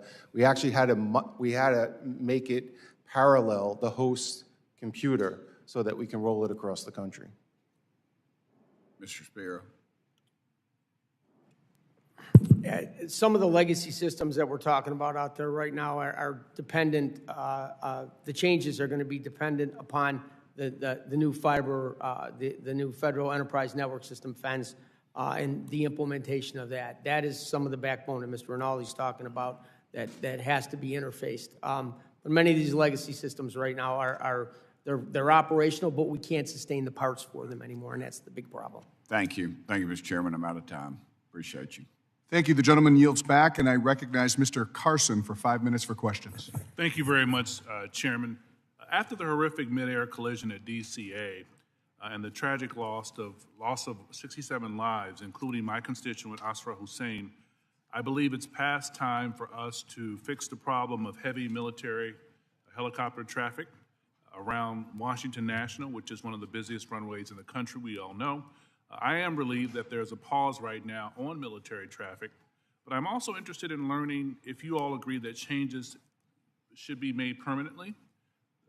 I want our military aviators to get all the hands-on training possible, but not during the rush hour. My question is, do you think permanently changing the air traffic patterns at DCA would improve safety overall, or is this a one-off? Congressman, as our testimony for Airlines for America indicates, we support permanently suspending those helicopter flights around DCA with certain exceptions, and that would be physical or medical emergency and military. We also think that helicopter routes around other major airports that are busy should be reevaluated and looked at for permanent change. Congressman, again, thank you for the question. It is imperative that we remember that we have safety processes in place today, and we have a local safety council that deals with these critical issues, not only just at DCA, but across the entire national airspace system, and that is why it's imperative that the FAA and NATCA continue to work so that way we can make that determination at the local level of what the safest approach is rather than rote mandates or anything else. Right after that accident was that team going into effect, working together to implement change in temporary procedures because we had this process in place. Yes, sir. Congressman, that area where the accident happened on January 29th, is a known conflict area. It's been a known conflict area for years. The FAA should look at these known conflict areas and deconflict them so we don't have to worry about that situation again. Thank you. Also, in terms of transitions from the military, what more should we be thinking about in terms of opportunities from military aviation and aviation maintenance expertise that could play a role in addressing the civilian aviation workforce issues that we're all facing now? And what improvements in current practices or programs could be helpful?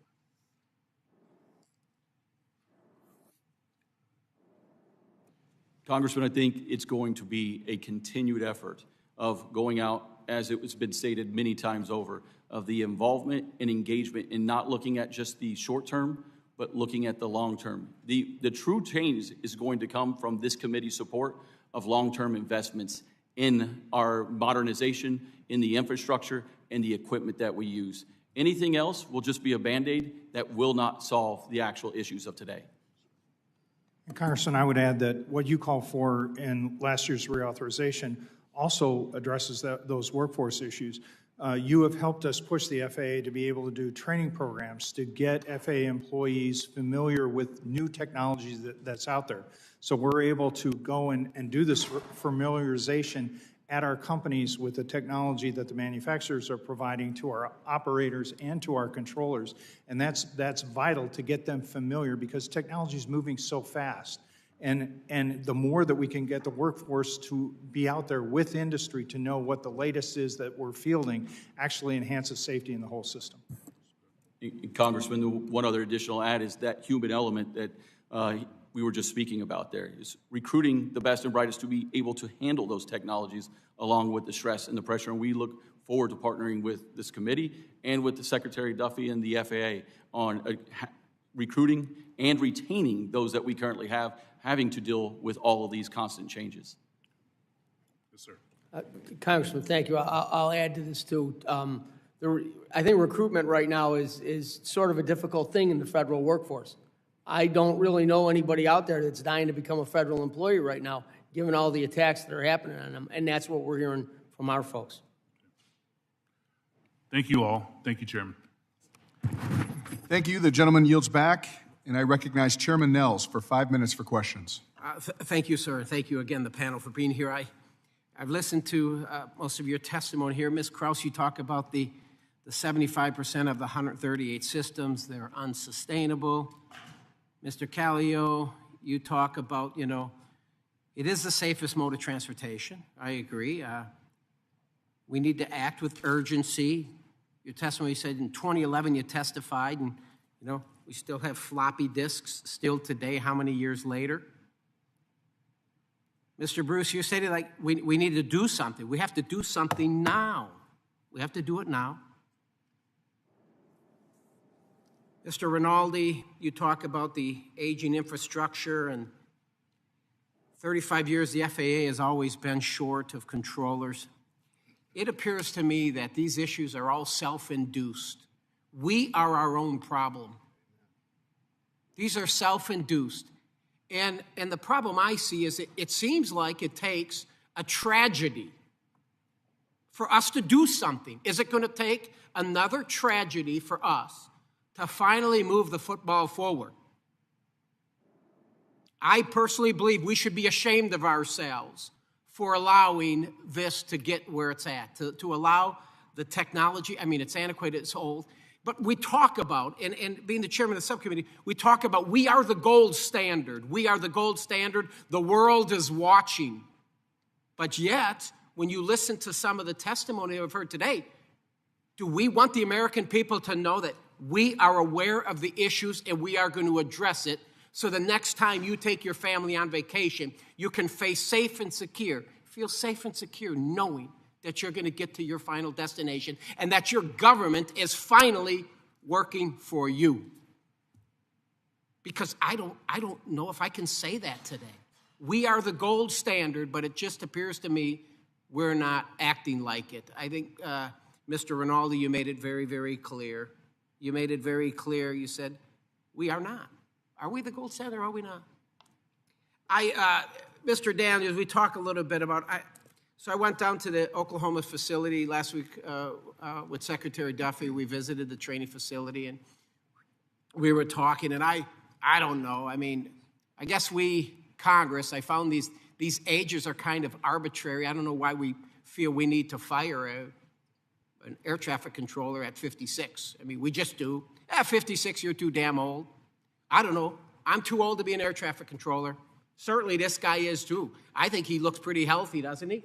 Don't you think he would be a great air traffic controller? Nope, he's too old. Why? Because Congress says you're too old. Congress says you just can't do it. You don't have the wherewithal to do it.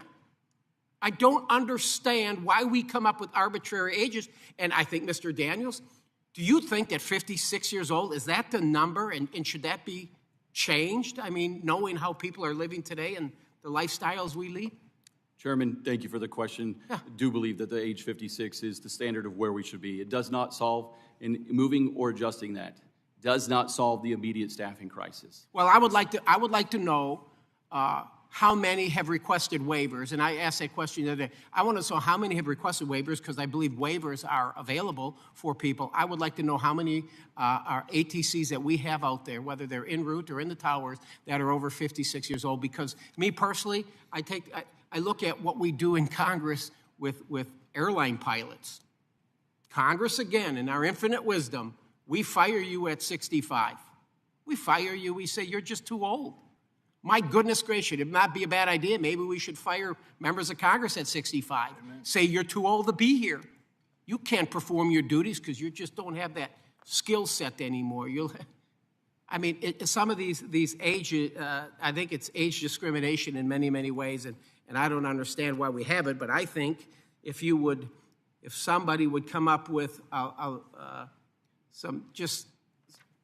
we just shouldn't be firing people at 56 years old. If they're willing to work and they have the capability to do so and they've got that experience, I'm going to disagree with you, Mr. Dennis. I think that we would be able to fill the slots. How old were you? So you were in the military and you were in ATC, right? Military? Yes, sir, that is correct. When did you transfer into the civilian sector? When I was 24 years old. 24. So if you were 32, you couldn't have done it. I could have, sir, at that age 32. I could transfer. Well, they're saying there's an age limit at 31 years old. I'm getting bad information then. If you have military service, sir, you can join up until age 35. So you can join up to the age of 35. You probably didn't even have a house at 35 yet. I'm just saying, I don't know why we have 31-year-old limit as well. So if you want to get it to be an ATC, you got to be under 31 years old, and that's just another number dealing with federal retirement. I think it's ridiculous. With that, I yield back. Thank you. The gentleman yields back, and I recognize Ms. Brownlee for 5 minutes for questions. Thank you, Mr. Chairman. Mr. Chairman, I ask for a unanimous consent to enter the following into the record: a February 14th letter from T&I Democrats to Transportation Secretary Duffy urging the swift implementation of the 2024 FAA reauthorization law, a letter from the Airline Pilots Association to this committee, a letter from the Association of Professional Flight Attendants to congressional leadership, a statement from the Association of Uncrewed Vehicle Systems International, and finally a letter from the Association of Flight Attendants, CWA, to this subcommittee. Without objection. Thank you, Mr. Chairman.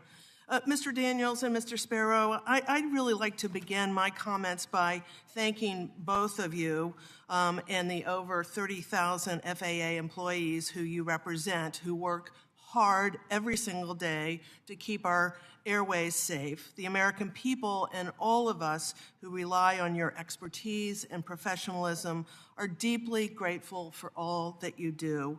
We understand that these are complex jobs that take many years of training, and I want to be clear that we value your hard work and your dedication to public service. So thank you for that. Ms. Krause, I wanted to ask you from your vantage point, what impacts of the administration's firing of FAA personnel having on air traffic control modernization planning and execution? At this time, we haven't looked at the impacts of those, of the staffing changes. Well, you have weighed in on impacts of lack of staff currently. Yeah, I mean, I think when we've looked at ATC modernization, when it comes to especially some of the legacy systems and aging systems, I mean, one of the big challenges is not just spare parts, but also having those knowledgeable technicians in place to be able to maintain those systems. So that's certainly a challenge. Thank you. Mr. Daniels, can you comment again on the FAA staff firings? What's the morale like amongst your membership? Thank you, Congresswoman. As far as the air traffic controllers go, it is the stress and the pressures ever since the accident and the regular stresses that we go through. Now, the other aviation safety professionals that we represent are absolutely worried about, what they hear of what's called risks or reductions in workforces, as well as the probationary hirings. That does have them not focused on their job at hand and absolutely worried each and every day. And Mr. Sparrow, can you comment as well on the morale? And thank you for your comments about our workforce. It's greatly appreciated. I certainly can. There are several job series out there. We'll talk about maintenance mechanics for a moment. The sustainment of the current national airspace system depends partly on the physical infrastructure. A lot of these maintenance mechanics are skilled tradespeople that the FAA hires. They're not unskilled people. They bring them in. They bring in a variety of different trades, including electrical expertise. So they're responsible for helping us restore some of these buildings and bringing them back up to the state that they need to be in, and until they can obviously be replaced. Because now many of them aren't there, we don't have the ability to continue on with some of these projects, along with some of the management and program assistants who are responsible for the logistics at some of these airports around the country. So slowly but surely, we're grinding to a halt on many of these projects. Thank you. And we've heard that probationary firings primarily affected non-safety, critical, and less experienced staff. Is that accurate? Can you clarify on that? Happy to say. Let me talk about the aeronautical information specialists for a moment, who create the charts, the maps, identify obstacles, help develop performance-based navigation procedures that air traffic controllers and aviators utilize. Those folks are very experienced. Many of them are former controllers or pilots or have been working at this for many years as a contractor before the FAA decided to hire them and lured them over, recruited them and said, we really want you to work here. So one day they're a contractor, the next day they're a federal employee doing this work for many years. 19 of them were fired summarily on the 14th of February. I mean, that shows you clearly that these are qualified professions. Thank you for that. And it looks like my time is up, and I will yield back, Mr. Chairman. Thank you. The gentlelady yields back, and I recognize Mr. Johnson for 5 minutes for questions. I think Mr. Nels and Mr. Callio both said it right. We really do need action, not just political discussion. We have a lot to do. It is worth noting, I think, last year during FAA reauthorization, we did some good things. Clearly, DOGE has put a lot of American attention on making sure that taxpayer dollars are invested in the right things. We did some of that in FAA reauthorization. We said that we need to prioritize the replacement of federally owned towers that are more than 50 years old. I've been in one of those towers at Sioux Falls, South Dakota, a small hub airport, or rather a small airport where I fly out of every Monday morning, and that tower is aged. Clearly, the men and women who work there are doing their best, but we're not really giving them the right tools. And so I am glad that we were able together to successfully prioritize the replacement of towers like in Sioux Falls. Of course, the bricks and mortar are not the only infrastructure we care about. We also need truly trained and dedicated individuals.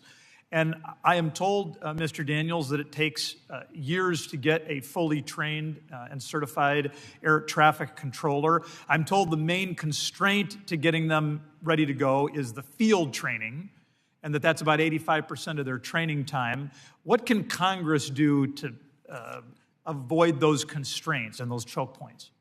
Thank you, Congressman. Appreciate the question. I'd say number one is the continuation of the recruitment and training of those individuals, not the stop-and-go ways that it's been done. And again, anything that impedes that, such as a government shutdown, absolutely sets us backwards. But as far as the training goes itself, we have engaged and been working with the agency. It's mainly going to be around simulators That reduces 27% of the training time, saving taxpayer money, saving our ability to be ready to go at any moment when it comes time to talking to a live aircraft. So our investment in those training simulators will be a key change. Okay, so I want to make sure I'm tracking here. And I would tell you the two of the very best members of Congress are Frank Lucas and Stephanie Bice.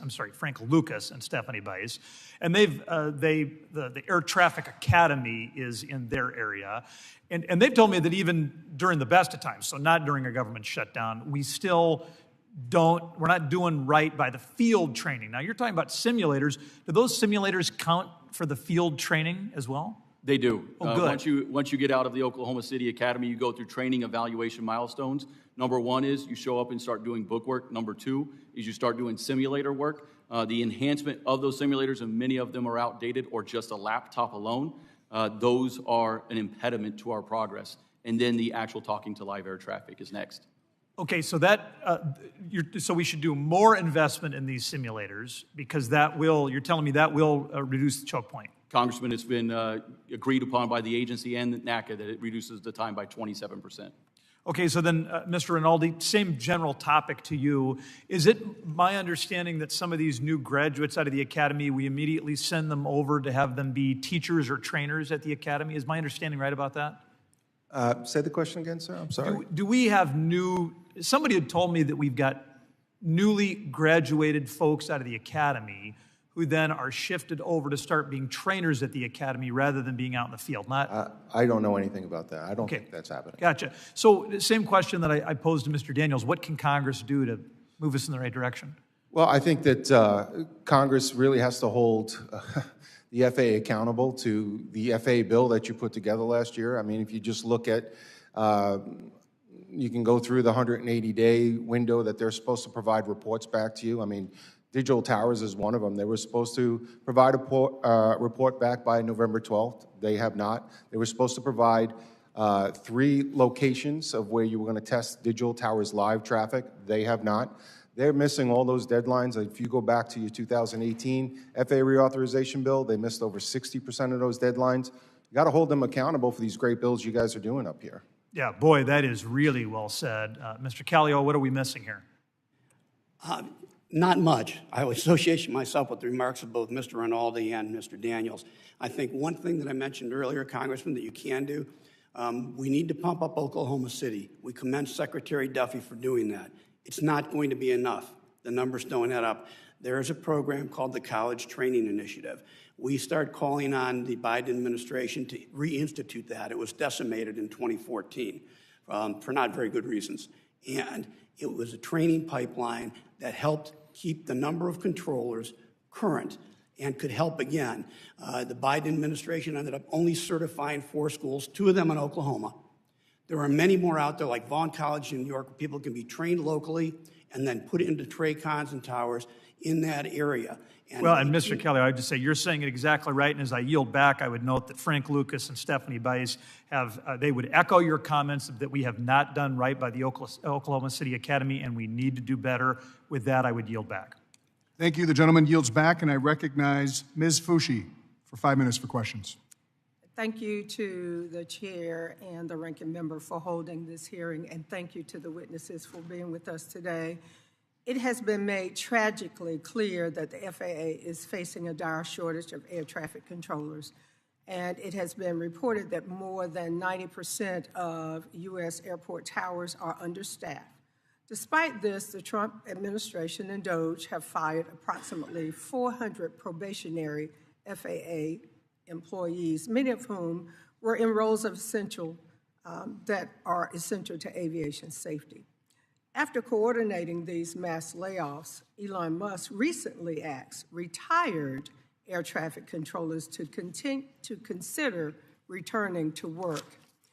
Mr. Daniels, in your experience with the National Air Traffic Controllers Association, how will these firings exacerbate the existing shortage of air traffic controllers? And additionally, can you speak to how many air traffic controllers would need to come out of retirement to meet the current need? Thank you, Congressman. I appreciate the question. The solution is that long-term commitment that this committee has shown and put forward in the FAA Reauthorization Act of 2024 for the hiring and training the next generation of air traffic controllers. Any person that was to be hired back, if I leave right now today to go back to my home facility of Fort Worth, Texas, I would have to completely re-go through the training process. It is not where you stay standard, you do it one time and then you're good to just do it again. So the rehiring of air traffic controllers will just take away from the time of those that are going to have 25 plus careers that we need to actually invest in and sustain the system going forward. And furthermore, your testimony discusses the potential harm a government shutdown would have on air traffic controller hiring and training if there isn't any good faith negotiation and the government ultimately ends up shutting down on March 14th.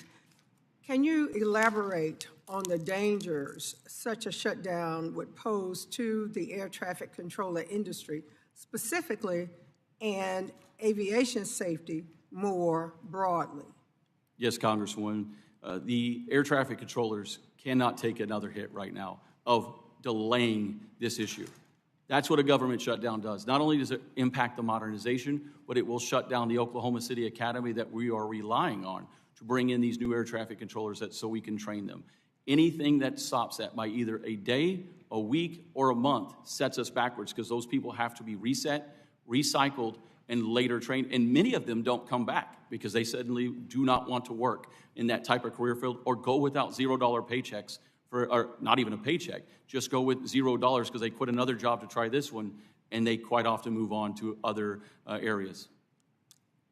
Thank you for that. Mr. Chair, I yield back the balance of my time. Thank you. The gentlelady yields back, and I recognize myself for 5 minutes for questions.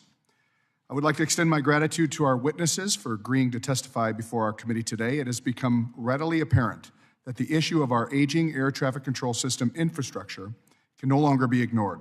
As we've heard here today, many of these systems are out of date and present serious safety and operational concerns for our national aerospace system. These problems are not new, and modernization efforts have consistently been plagued with delays. Mr. Callio, in your testimony, you noted that the FAA failed to fully utilize congressionally enacted procurement reforms intended to improve modernization efforts. What can Congress and the federal government do to encourage full utilization of FAA procurement processes? Thank you, Congressman. A lot of it has to do with oversight. You have a great reauthorization bill from last year passed on a huge bipartisan basis.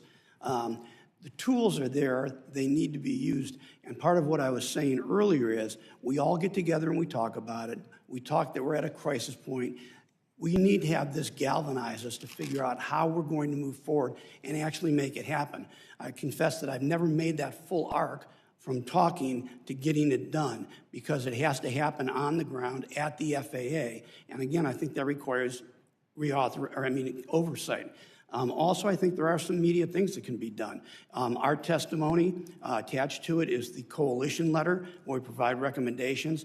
There's A4A's recommendations, short-term, medium-term, and long-term. We need an emergency funding bill. We've let these problems go and linger. And I think Mr. Rinaldi pointed out that 92% of the F&E budget goes to patching these old systems together. We need to face the problem. We are at a crisis, and Congress is the only entity that can really do it, along with the administration. Say, we need to make a change now. We're not going to let Office of Management and Budget. We need to figure out, we need to do this as an investment, not only for people, but for our economy. Thank you. Mr. Bunce, you elaborate on how funding that has previously been used for the modernization of existing infrastructure has failed to provide a reliable source of funding to address this aging infrastructure. Could you expand on that? Yes, sir. If you look at the way we are not able to use the trust fund, and we go year, and then we stop, and then go another year and another year. So we don't have that multi-year procurement or capital funding that any business would do to be able to modernize. So obviously, it's something that we have to work with the appropriators, but in our conversations, and I think all of us with conversation with the appropriators, they're also very willing to work with this committee to be able to say, okay, is there a different way to use it? And, we do have that example of the Harbor Maintenance Fund, but there are other mechanisms out there. If we pay into the Airport and Airways Trust Fund, but we are not able to use it to be able to modernize the way we should. So if we get that emergency infusion of funding and then couple that with being able to use the trust fund wisely, we can make some real change. Thank you. And then finally, for Mr. Daniels, what do you view as the primary cause of low staffing levels in air traffic control towers? And what can the FAA do to address this for short-term and long-term? Thank you, Chairman, for the question. There's a few different points they got to hit here. One is the funding that we were just talking about has to continue because that funding also continues for the actual hiring of air traffic controllers and ensuring that they have the support tools and resources. Number two is we agree with Secretary Duffy on that we must recruit the best and the brightest. That's going to be partnering and sitting down and engaging in a negotiation with this agency on everything from pay, benefits, and the stressors and pressures of the system as well. And then lastly, it's going to make sure that we invest in Oklahoma City to continue not only the maximum throughput, but increase that throughput at the actual training facility itself. All right, thank you. And with that, I yield back. I'd like to recognize Ms. Poe for 5 minutes for questions. Thank you, Mr. Chairman, and thank you to our ranking member for holding this hearing at a very critical time for aviation safety in America. The airspace around the New York City metro area, which includes my district, is the most crowded and complex in the entire country. Yet, despite this, the New York Regional Air Traffic Facility has not been spared from air traffic controller safety staffing problems. This is a major safety concern with serious consequences. We saw those consequences early last year when there was a near collision at Kennedy Airport. Within our congested airspace, we can also find a constant stream of helicopter traffic, many of which are non-essential air tours. I am anxious to work with the committee to identify ways to improve safety and restore confidence to the flying public. There are a few areas more important for us to focus on. We are in desperate need of air traffic controllers in this country. In recent years, we have barely hired more controllers than we have actually lost. Mr. Daniels, why does it take so long for someone to become fully certified as an air traffic controller? How can we improve the pipeline of future air traffic controllers to meet our growing needs? This is something that we really need to address, and we need to find ways to do it, and need to do it now. What say you? Yeah, Congresswoman, thank you for the opportunity to clarify what many people don't know. We're 3,600 certified professional controllers short today. You cannot hire 3,600 people to go in and start working in a facility. It takes years of training. It takes you roughly between 2 to 3 years from the time you're hired, and that's just passing the initial qualifications. We go through multiple training evaluation milestones. We go to an Oklahoma City academy. If you don't meet the standard, you're removed as an air traffic controller. You then get assigned to a facility. Maybe in your hometown, it could be completely across the country. You then go and start with simulation training and bookwork. If you don't meet the standard, you're removed as an air traffic controller. You then begin talking to aircraft. And if you don't meet the standard, you're removed from being an air traffic controller. We do this to ensure that when it's critical, it's needed the most, that your life is in our hands, that you have all the training and expertise to rely on, and you do not have to worry what evaluation that we've gone to. You know we meet the high standard that we demand and that we ensure everyone that we work with meets. Thank you. Thank you for your response. But, we are living at a time when there is so much stress going on all around the country. And this is certainly true for our air traffic control employees. In your testimony, Mr. Daniels, you describe how air traffic controllers' shortages led to grueling shifts for what is already a high-pressured job. What is the impact of shortage on the workforce mental health?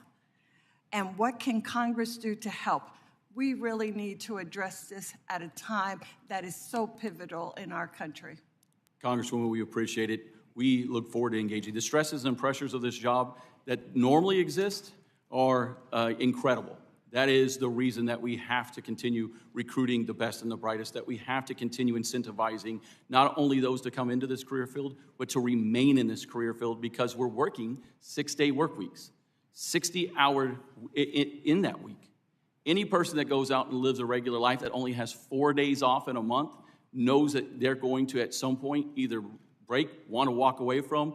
And yes, we have a medical system that does not meet the standards of today, as in getting help that each and every person needs. It is archaic. It needs to be reviewed. There are ARC recommendations that we look forward to working with the agency on to implement and bring our controllers' standards up to, for us to address our mental health issues while going through all of this.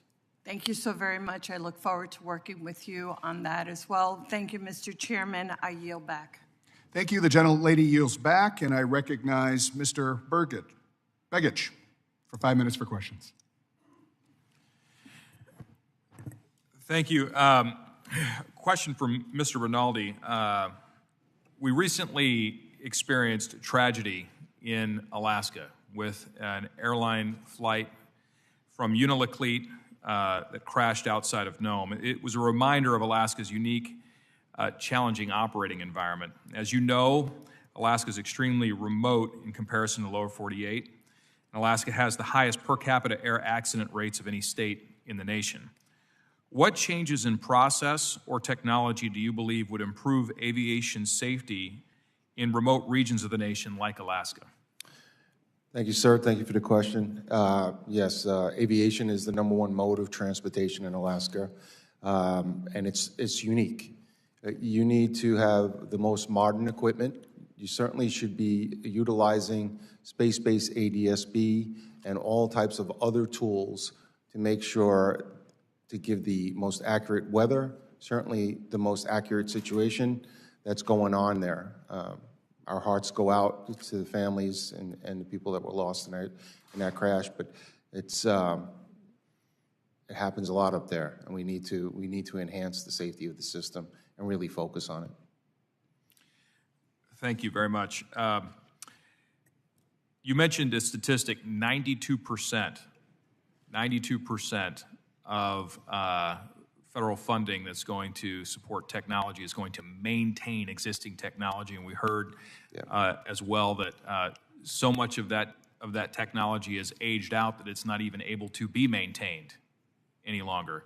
Can you just expand for just one minute on the importance of investing in aviation technology modernization and why that's so important? Yeah, absolutely. We're stuck in the 1980s and 1990s because we're stuck with, with the FAA facilities and equipment budget.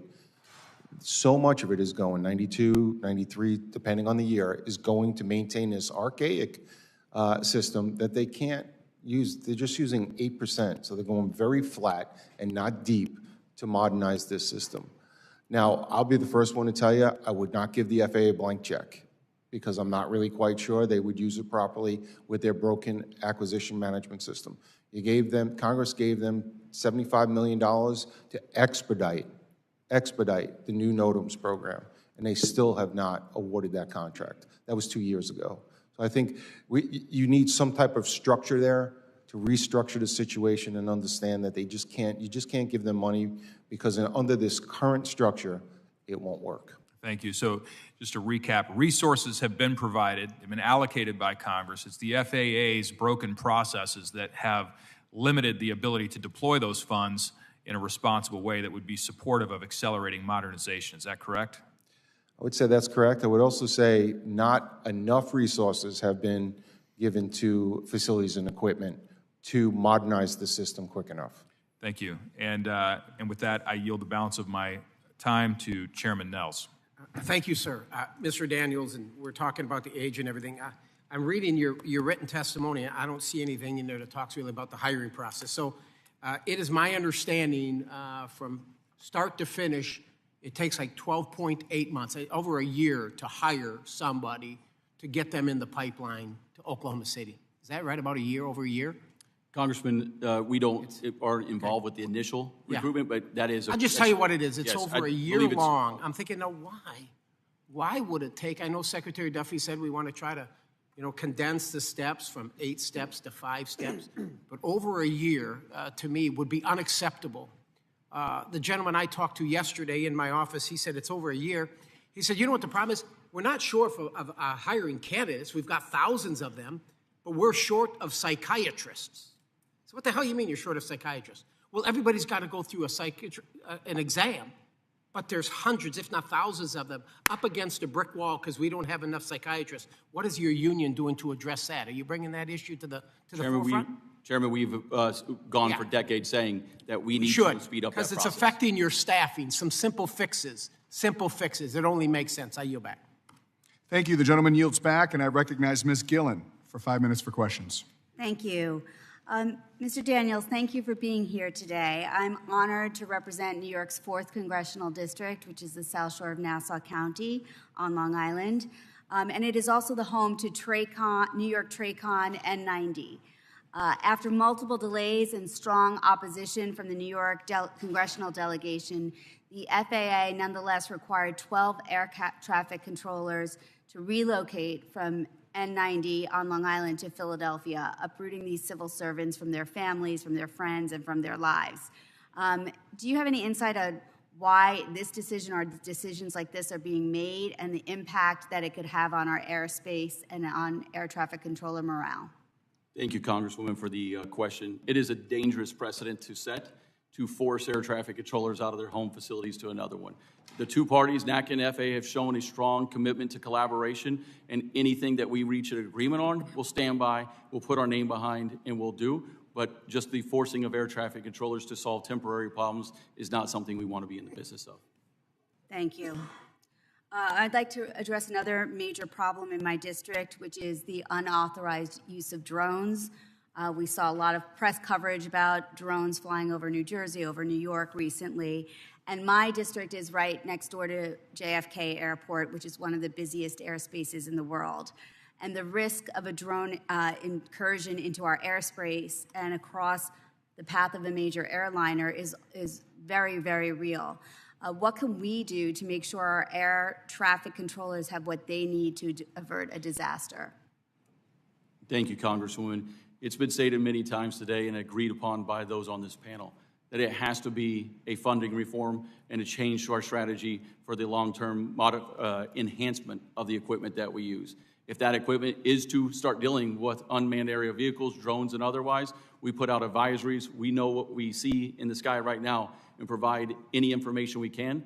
But the enhancement of technologies, the enhancement of rules to ensure and protect America's public and the safety of the flying public, we will absolutely stand behind. We would partner, or we would want to be a part of and collaborate on that initiative. So there's a lot of information in the testimony. I reviewed the written testimony of all the witnesses about the need to update our equipment and how our technology is lagging behind. It seems like the price tag to do this is quite high. You can elaborate further on that. And then the second part of that question is, in terms of if you couldn't get everything at once, what do you think is the most critical part of our infrastructure that needs to be improved? Congressman, I think sometimes just a simple example is the best way to handle it when it comes to needing the funding reform. You don't go and buy a house and then not know how much money you're going to have next month to pay for that house. You'll start making decisions, or maybe the couch that's going to go in that house, but I cannot buy the entire house. And that's quite often what's happening inside the FAA. If there is one thing that we need to put our efforts behind, I'll expand it to 2 because I believe that they're critical, is the telecommunications and then also our NOTAM system. Both of those can cripple the nation's flying public. Thank you. Mr. Sparrow, last year's FAA Reauthorization Act, which was signed into law in May, included millions of dollars in aviation workforce grants to help build and grow the talent pipeline of pilots, technicians, and manufacturers. However, FAA remains woefully understaffed. For example, as of December, it was short about 800 technicians. What else should Congress do to help recruit and maintain a skilled aviation workforce? Congresswoman, thank you for the question. When it comes to our airway transportation system specialist workforce, right now, about 36% of them are over the age of 55 years old. So they're coming on to retirement very soon. We have asked the FAA to create a workforce plan that addresses what they're going to do with this workforce going forward in the future. That is supposedly in the works. I've seen some drafts of it, but as far as I know, they've not provided that to Congress as of yet. I will say that this workforce, if properly staffed and resourced, can be a participant in upgrading the national airspace system. If we have enough of them around the country at every airport, we can participate in the installation and implementation of new systems. Thank you, sir. Mr. Daniels, Transportation Secretary Sean Duffy announced last week that he intends to supercharge air traffic controller hiring at the FAA, including by raising starting salaries and streamlining the hiring process. What impact will this announcement have, and what should the administration be doing to fill the workforce shortage? We look forward to working with Secretary Duffy on our current workforce and recruiting those in. We need to engage in talking about the pay and benefits associated with this job because of the stresses and pressures and what we're under. We need to retain the air traffic controllers that we have today. Thank you. I yield back. Gentlelady yields. I ask unanimous consent to enter into the record the white paper from more than 30 aviation stakeholders outlining several priorities on air traffic control infrastructure and staffing sent on February 9, 2025. Without objection, so ordered. I recognize Mr. Bresnahan for 5 minutes. Thank you, Mr. Chairman, and thank you all for taking time to come out here and testify in front of the subcommittee. Something that we've been hearing a lot more of is the conversations relating to ADS-B, and I am a licensed helicopter pilot, so obviously my heartfelt feelings towards the DCA tragedy and really where the terminology, something that we frequently reference in the world of aviation, but something that gives me the agita when I'm flying is not every aircraft is equipped with ADS-B. And my first question would be to Mr. Bunce about where do you see the technology moving with third-party applications, and how can we in Congress try to ensure that every aircraft is equipped with ADS in and out technology? So, as you know, when we initially made the mandate out there, it was what we consider in the veil. So basically underneath really busy airports, Class B, Class C airspaces we classify. Once you get beyond that, then it's not a requirement. But if you think about where we're going as a nation, we as an aviation nation, we're employing advanced air mobility, but also drones out there. One of the impediments to the beyond visual line of sight rule that is stalled right now is because we don't have a way to deconflict, especially with helicopters that are flying down low below 400 feet with those drones. But our drones now are equipping with technology to be able to detect that ADS-B signal, and NASA is actually taking on an effort to see if we can field very low-cost systems that we already put out in sailplanes, and if that signal is strong enough to be able to allow the drone, which you can't see with your eyes, to be able to avoid us. You know, those drones, it's a big deal. We saw in California that drone impact of that water bomber out there, and it's only a matter of time where we're going to have a significant midair collision with a drone that can take down an aircraft, especially if it hits in the windscreen. So this is I'm glad you brought it up because it's a really important priority that we look at expanding that technology. You nailed it. And I mean, drones very frequently, helicopters are flying 400 or 500 feet AGL, and a drone gets into a rotor system, it's going to be a bad day for everyone. Which kind of catapults into my secondary question. I did a lot of my training in G airspace, very rural areas, but you still have the deconflicting element with military aircraft. Just this weekend, when I was flying and preparing to return, there was military aircraft performing training operation that was not broadcasting. I grew up and flew very close to Fort Indiantown Gap, and oftentimes, unless that military aircraft is communicating on your local frequency, and you may then try to reference some kind of, a ForeFlight or a Garmin-like application to try to get visual orientation as to where they may be. Is there any conversations, and perhaps this could be for Mr. Daniels as well, is there any conversations about forcing or mandating military aircraft to start broadcasting?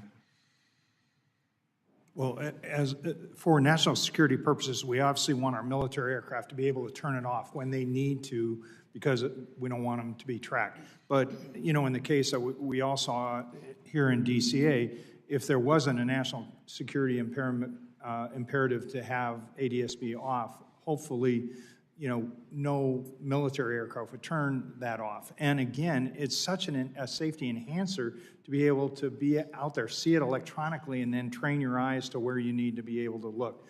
So I think not only that, but also in this day and age, we should be able, when the military flies, to be able to transmit to all of Mr. Daniels' workforce advisories to let us know that there are military aircraft out there and be on the lookout. Congressman, I appreciate the question. We've historically supported anything that brings more situational awareness to not only the air traffic controller, but the pilot as well. Any efforts to bring that capability to both of us in any capacity, we absolutely would want to be a part of, collaborate on, and implement at the soonest possibility. I think when you're flying, in helicopters traditionally flying a lot lower to the ground, and you know, this specifically just happened to me just this last weekend, you could see other aircraft, even if it is displaying on ADSB, something that's 2 miles out or a mile out is literally a speck. And when you don't see it and you hear that call when it's too late, if that person just happens to broadcast on the frequency as they're transitioning through a specific airspace, it certainly is always something that's in my scope of concern. So very excited to hear that there's some movement here, and please let us know if we can be helpful with that. Chairman, I yield back. Gentleman yields. I now recognize Ms. Norton for 5 minutes. Thank you, Chairman Nels and Ranking Member Cohen, for holding this important hearing.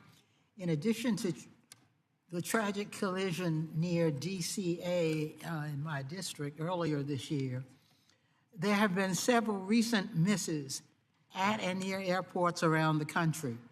The tragic collision and the near misses are a stark reminder of the critical role of our air traffic control systems and the workers who operate and maintain them.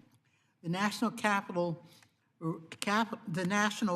Region has the most restricted airspace in the nation, but the airspace near DCA is among the most congested. Mr. Callio, I agree with your safety recommendations to require all aircraft near airports to use ADSB transponders. In 2023, I wrote to the Department of Defense inquiring about its use of ADSB transponders in the National Capital Region. DOD said, and here I'm quoting, due to the sensitive nature of their missions supporting the movement of very important persons in and around DCR, the Army Aviation Brigade at Fort Belvoir, WAW, and Marine Helicopter Squadron 1 execute 100% of their missions with ADSB off, end quote. Following the collision at DCA, I received reports from DOD. I received reports that DOD was asserting that ADSB responders are enabled on DOD helicopter flights in the National Capital Region. So I sent another letter asking DOD to clarify its policy and practice on the use of ADSB responders. I have yet to receive a response. Mr. Callio, to protect aviation safety, should DOD require helicopter flights near DCA to use ADSB? Congresswoman, we are on the record as supporting the permanent suspension of helicopter traffic unless it's an emergency, military, or medical around DCA. In terms of ADSB, I don't think that our testimony addressed that, and I would leave that to one of our experts on the panel here. Thank you. Mr. Spiro, the Trump administration has recently fired hundreds of employees at the FAA at a time when our aviation safety workforce is critically understaffed. What actions can Congress take to protect and increase the aviation safety workforce at the FAA?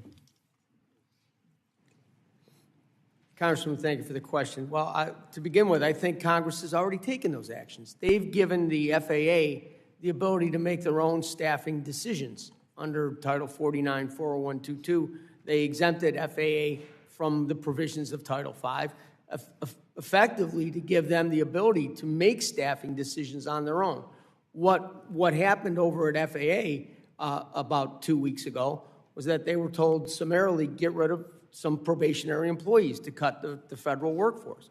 So despite what Congress has already done, the FAA now was put in a position that they were required by the administration to cut these employees.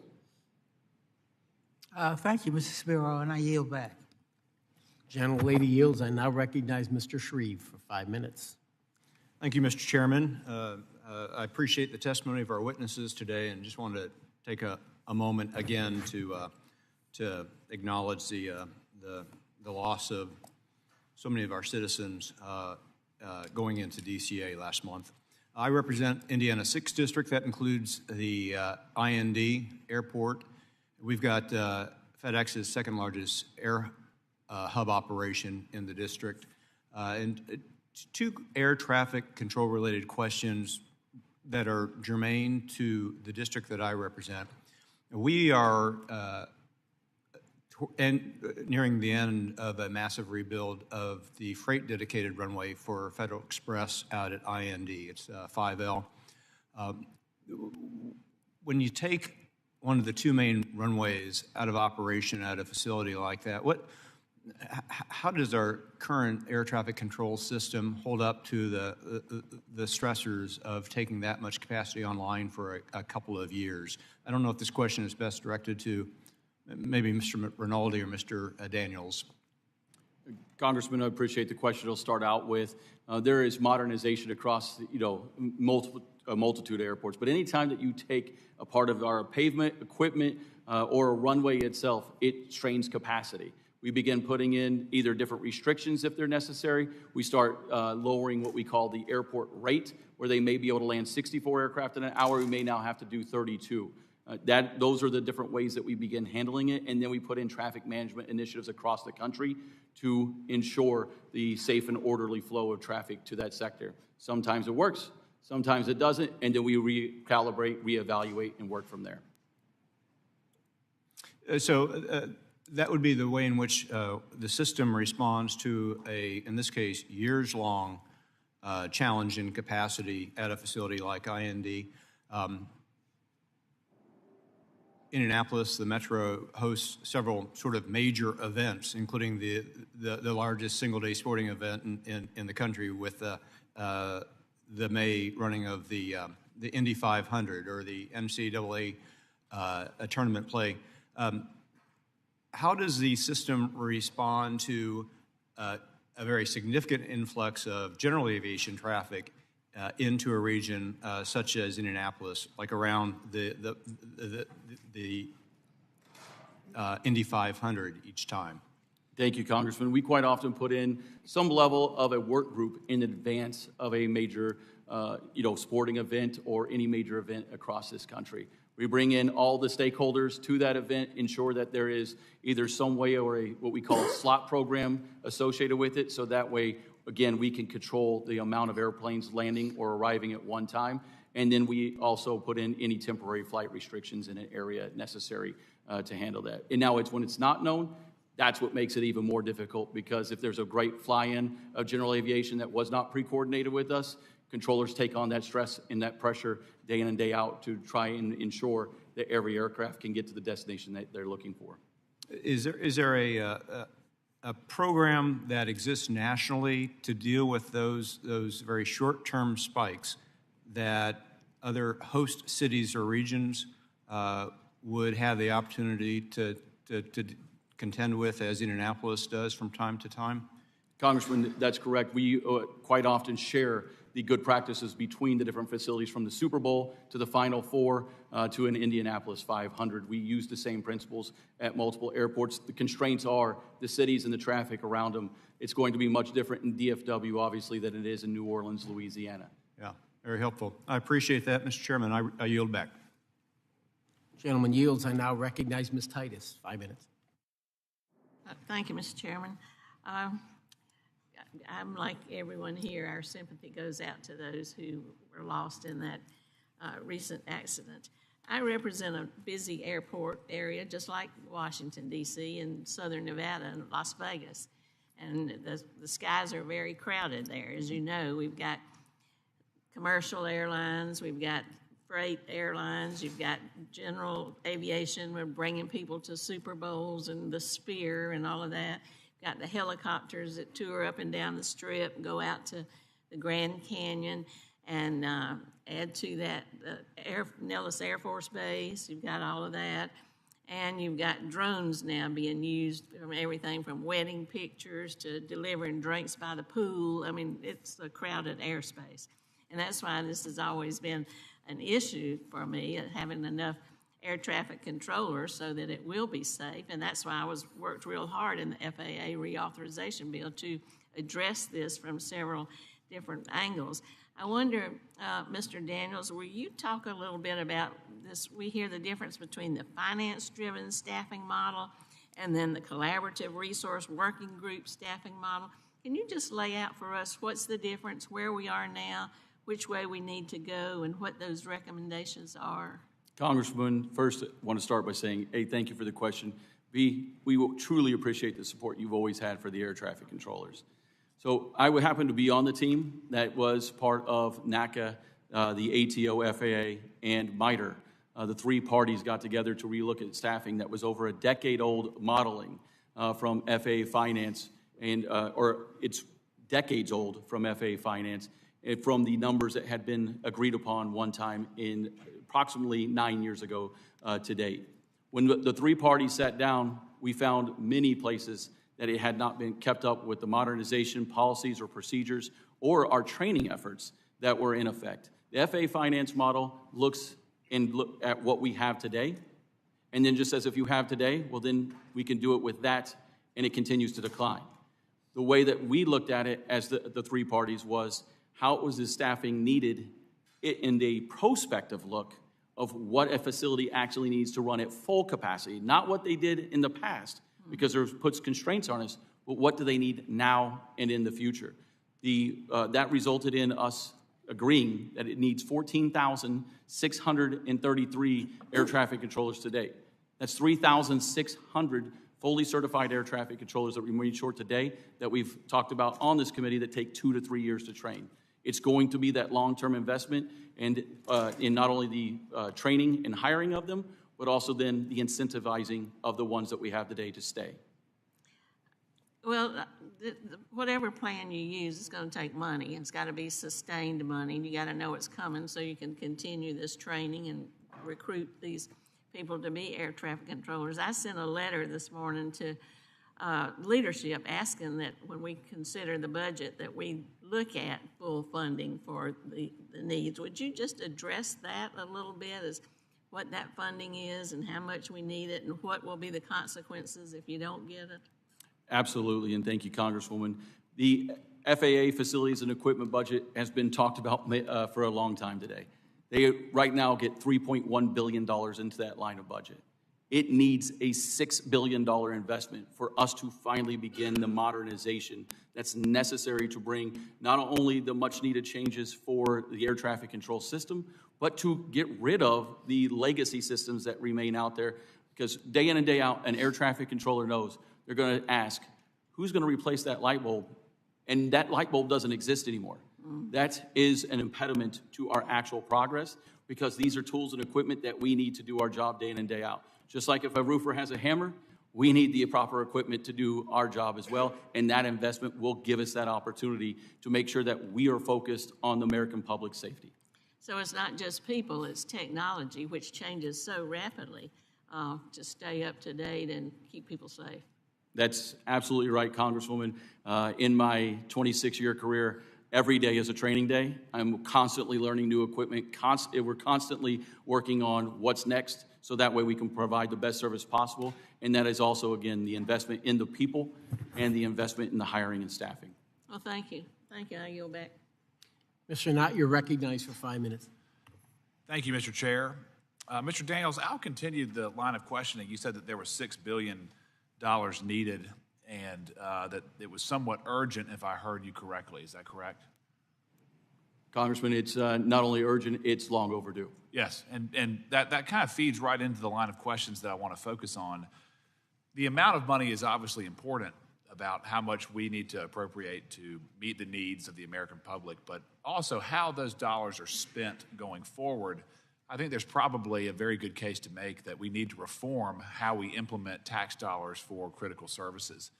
In your mind, in your opinion, what are accountability metrics that we can put into place so that we do continue to spend our money wisely to make sure we're not paying for equipment that's outdated, paying for light bulbs that don't exist, to use the metaphor that you just mentioned?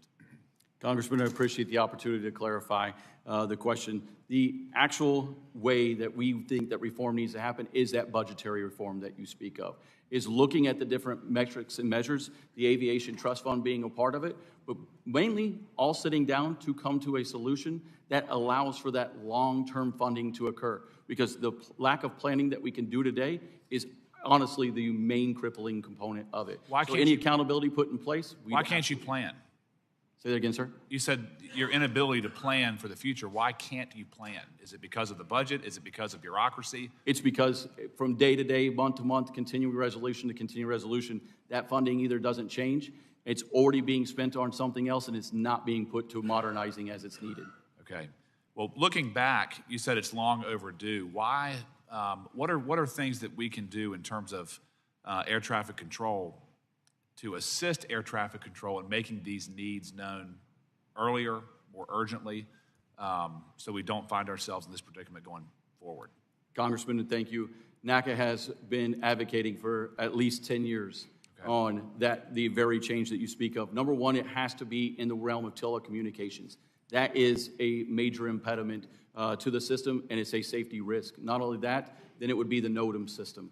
The NOTAM system that provides information to pilots across the country, that would need to be invested in, corrected, and fixed because, again, it takes down the entire system when it's not up to date. And then get into the controller needs. That's going to be an information display system. Right now, an iPad has 10 times the amount of information than a controller does at our fingertips when we're controlling airplanes. It's antiquated. We're clicking on buttons and quite often not even being able to use it. And then the last one's going to be the investment in our surveillance or our radar, so we have surface awareness and we can be out looking out the windows or the planes instead of spending time looking for information. Is there a way, in your opinion, sir, to decentralize the bureaucratic mechanism that currently seems to exist? It seems like the air traffic controllers is very centralized, from the training to the equipment requests to procurement requests, whatever it may be. Is there a way to decentralize so that there is more efficiencies within the system? Sir, I don't know exactly what that answer would be, but I know that being a part of it and ensuring that those monies are going towards the accurate or the actual issues will be key to all of it. And NACA's involvement is that so that a piece of equipment isn't rolled out, and then we find out what it is and how it doesn't actually work for us. That continues to be the broken model that exists today. Yep. If somebody buys something, we look at it and say, we can't use that, and then we start the process all over again. So anything that's an effort to fix that, we absolutely support. And then my last question, sir, how is air traffic controlling doing with recruiting new members, seeking careers in that field, training them, and then dispersing them to into that career? Congressman, we agree wholeheartedly with Secretary Duffy that this is the time to recruit the best and brightest, to invest in the people. And that's going to come through working on not only the hiring and the training of those air traffic controllers and incentivizing them into the career field, not just while at Oklahoma City Academy, but the ones who are coming in and then going to live in either a high cost of living area and retaining the air traffic controllers that we have today that are leaving quite often because of the stresses and pressures of 6-day work weeks. Do you see any value in having more academies besides just the Oklahoma City Academy, or do you like the model of having it just in one place? Congressman NATCA is on record. We support any ability to maximize the throughput of air traffic controllers through a system. Okay. Mr. Chairman, I yield back. Thank you, sir. Gentleman yields. Mr. Carbajal, you're recognized. Thank you, Mr. Chairman. First, I too want to offer my condolences for those that were lost in the recent American Airlines tragedy. It was a sad day for our country and for the citizens that we lost. Mr. Bunce, currently we are nearing another government funding deadline. Can you discuss how past government lapses impacted the FAA's ability to provide continued certainty for safety and ongoing modernization of the system? Yes, sir. Over time, we've all participated in this, and each time that we get ready to go into a potential shutdown, all of a sudden the FAA starts to prepare for that. So in my world, certification starts to stop. Communications, it really breaks down because the FAA starts to focus on that. And then if we do go into a shutdown, we've talked about all that happens within the system. We require controllers and others to be still on watch, doing their job, but we don't pay them, so that affects morale. But then, after a shutdown's done, then all of a sudden we have the reconstitution time. So it's not just the period of shutdown. It extends far beyond that. And many of us have been up on the Hill many times talking to members on both sides of the aisle, and it just seems like, especially our controllers are the pawn in the middle of a shutdown that both sides want to be able to use and say, see the pain. And we just all look at this and go, can we just stop this and exempt this agency that is all about safety from all of this perturbations that happens during shutdowns? Thank you. Mr. Daniels, in a similar vein, I want to hear from you about the impact of a potential government shutdown on air traffic controllers. I understand that air traffic controllers already work long hours and have tremendous responsibility in managing our nation's airspace. How will a government shutdown impact training and retention? And what are the long-term implications for air traffic controllers if there is a prolonged shutdown? Congressman, thank you for the ability to address the question. This is going to exacerbate the crisis. There is no doubt about it. A government shutdown cuts off and severs the artery to the actual fix, which is the hiring of air traffic controllers and then placing them in for training. The Oklahoma City Academy shuts down during a government shutdown. Controllers then that are currently controlling don't get paid. And then all of our support and resources that help us on a daily basis, everything from creating a chart to making sure we have the latest information, they are sent home. So it is just us keying a headset, talking to the aircraft, and there's no modernization, there is no new trainees coming in, and just a day shutdown puts us months behind. A 35-day shutdown put us 500 trainees behind, which was 25% of the new controllers coming into, or the new trainees coming into the system last year. Thank you. Mr. Daniels, many Americans have been reminded of the critical importance of air traffic controllers in maintaining safety within our national airspace. Can you discuss the type of training that individuals go through to qualify for a job as an air traffic controller? And two, can you discuss how President Trump's baseless claims about the FAA's workforce impact recruitment and safety? Thank you, Congressman. The beginning of your question is every time a controller isn't in the news is a good day for us. We continuously are the people behind the curtain that no one knows about. People get on a plane, they put on headphones, they recline their chair, and they just know that they're going to arrive safely. That's what we pride ourselves in, is that every American and every person who traverses the airspace, they are in our capable hands. And that comes along with the training that is needed, which is 2 to 3 years to get that person ready to certify for the moment of either the routine day, the extremely complex day, because every day that one of the air traffic controllers goes to work is a new day, a new system, and it's something that they haven't seen before. So they have to be at the top of their game. Now, for the recruitment of air traffic controllers, again, we look forward to working with Congress and Secretary Duffy on the recruitment of the best and brightest. We have to sit down and talk about the pay and benefits associated with it if we're going to be bringing new persons into this field. And we stand by, ready to engage at any moment to do just that. Did DEI have anything to do with the recent accident? Our air traffic controllers are highly skilled, highly trained, and go through 2 to 3 years. It's regardless of race or gender who is able to make it through this career field. There are multiple job jeopardy points or training evaluation milestones through the academy, through simulation training, and then through talking to the aircraft themselves that they can be removed from if they don't meet the standards. Thank you very much, Mr. Chair. I'm out of time. I yield back. Gentleman yields. I now recognize Mr. Van Drew. Thank you, Chairman. So on a lighter note, because you always have to have a lighter note, right? Everybody's got a smile once in a while. The chairman mentioned that some of the recruiting difficulties we've had when you met with some folks was because of the psychiatric testing and a shortage of psychiatrists. I just got to tell you, I think it's real good that to be a member of Congress, you don't have to go through that psychiatric testing. All right? What do you think, Chairman? Right? We've been here a few years. I just wanted to acknowledge that the FAA really has been doing a good job, and it's an incredible job addressing the recent events, the tragic events that we've all gone through. And it's an invaluable asset to this nation. I've said it before. I'll say it again. I'm always happy to support them. And as you know, I have the FAA Tech Center in my district in the state of New Jersey. Good people do a good job. I'm proud of them. I'm proud of what they represent, proud of the work that they do.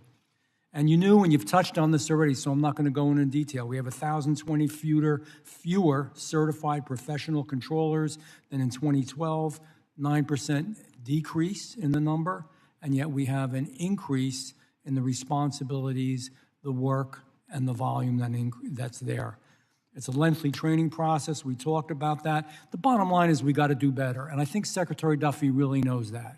I think it's abundantly clear, and I'm hoping in a bipartisan way on both sides of the aisle that when it comes to this, regardless of some nuances and differences in opinion on some things, that we've got to do better. And I brought this up to Mr. Spiro last time you were here. I don't know if you remember, but Atlantic City International Airport, and of course, I did a tour. I've toured the FAA numerous times. The 177th Fighter Wing is right next door. And of course, the air traffic controllers that went up in the tower, interesting, they were still using floppy disks. I know that they're changing that this year, is my understanding. Hopefully they've changed it already. But just so people understand that aren't involved in this industry, this business, or in Congress, they were using this to update their IDS-4 systems as a technology from 1994. Not 2004, not 2012, 1994. And again, if it wasn't sad, it would be humorous. They had a difficult time obtaining these discs, so they would go to places like Sam's Warehouse and other such retail stores to actually get, what they needed. That's not how we become the best, the brightest, the sharpest, the fastest. That's not how America's number one. So thank goodness they're changing that. Mr. Spiro, can you give us any update on what's going on there at AC quickly? Thank you, Congressman. And yes, I do remember our interaction last time on this topic. So the EIDS system is currently in process. We've got some folks working with them on it. I do want to tell you that there's a question of whether or not right now the FAA is going to terminate our participation in this program and some others. So we bring a lot of technical expertise that's necessary for a smooth and swift implementation on this system. So there's about 400 of them to roll out, and the FAA is saying it's going to take them till about 2030 to make that happen. We don't think that, honestly, and I said before, and I said to you last time I was here, if our workforce was properly staffed and properly resourced, we would be able to participate in the implementation of this system, but we're not. We don't have enough of us out there to do this. But honestly, it's from the technical perspective of an installation, it is not one of the more complicated things to accomplish. It can be done in a week or so. Hopefully Secretary Duffy will help with this because we really got to get moving. I agree with you. It's important. I'm going to ask a question. Any one of you are free to answer. It's going to be a little different. Anybody has the guts to answer it. So last year, we all remember drones. I'm not talking about we're behind in the technology and all the technical issues. A lot of people saw them. A lot of people saw them. There were sightings. The Coast Guard saw them. The nuclear plant in my district professionals saw them. Chiefs of police were in my office the other day, and they asked if I could find out more about it. Originally they said that they didn't know what it was. The Pentagon didn't know what it was. Department of Defense, they knew it was something, nothing to fear. They didn't know where they were going, what they had, but nothing to worry about. Then we were told that it was just backyard drones. We found out that wasn't accurate either. And now recently we've been told it was the FAA, which I don't understand, because if it was the FAA, wouldn't we have communicated? We spent a lot of money getting the Department of Defense out there, getting advanced radar systems out there that could detect if they were doing frequency skipping, spent money with the different agencies, police officers, the municipal police, chiefs of police, none of them knew what was going on. Can anybody tell me if it was the FAA, why wasn't there some level of communication? Mr. Daniels, you look like a brave man. Congressman, I'll jump in. If it was the FAA, we have standards and rules associated with who can we operate in and around the airspace for any type of drones. That means we weren't aware of it, and we remain committed to working with the agency and ensuring that situational awareness occurs in and around all of our airports. Yeah, well, that's good and all, and I'm going to yield in a second. Something's up. I don't know. It was either a gross malfunction, dysfunction in communication, horrible, or there's something more to it, one or the other. And I still don't, nobody can give me a good answer. I yield back, Chairman. Gentleman yields, and now recognize Mr. Stanton. Thank you very much, Mr. Chairman, and for the witnesses for being here today for this critically important hearing. I also want to extend my thank you to Laurel Grant and Amy Hunter for being here and to represent all families of the victims of that horrific crash that occurred just last month and just a short distance away from where we are sitting right now. Our skies are busier than ever. Safety has to be our #1 priority. This committee has sounded the alarm about aviation workforce shortages, particularly air traffic controllers, for years. The issue has never been partisan. As my colleagues have said, we worked across the aisle to craft and pass the bipartisan Federal Aviation Administration Reauthorization Act of 2024, and it passed the House overwhelmingly. This bill lays out a clear roadmap to improve our air traffic control system, including hiring more air traffic controllers to address critical understaffing issues and updating aging air traffic control technology and systems, many of which are decades old. Paper strips and floppy disks, as Mr. Callio has recently testified. After the devastating crash at Reagan Airport and a series of incidents across the country, including 2 fatal accidents recently at Arizona airports, my colleagues and I did send a letter to Secretary Duffy 2 weeks ago calling on him to immediately implement these bipartisan improvements in the FAA reauthorization. Instead of focusing on those safety improvements, Secretary Duffy has sidestepped this committee's bipartisan informed FAA bill and invited Elon Musk and DOGE to poke around the FAA and the complex air traffic control systems. We cannot allow Silicon Valley's move fast and break things ethos to impact our commitment to safety in the United States aviation sector. Case in point, Secretary Duffy allowed DOGE to hand out pink slips to hundreds of critical air traffic control staff. That action alone should be setting off alarm bells for every member of this committee concerned about maintaining the gold standard in aviation safety. Mr. Spiro, as my colleagues and I have mentioned here today, the recent firings at the FAA targeted some safety specialists, including members of Professional Aviation Safety Specialists, or PASS. Can you briefly speak to the importance of these individuals who were fired and the impact that that has on aviation safety? Congressman, thank you for the question. Thank you for recognizing the folks that we represent. I've brought up a few of them here today, but I'll talk about another handful of people. Telecommunications specialists. Some of them were fired because they were probationary employees. They have a very specific field of expertise when it comes to, and Mr. Daniels was talking about telecommunications issues. They have a very specific field of expertise when it comes to internet protocol. And of course, the agency's going through a transition right now, trying to get off of something called time domain multiplexing and going to internet protocol. And that's causing them a problem and a lot of money. In the midst of that, we fire some of those folks.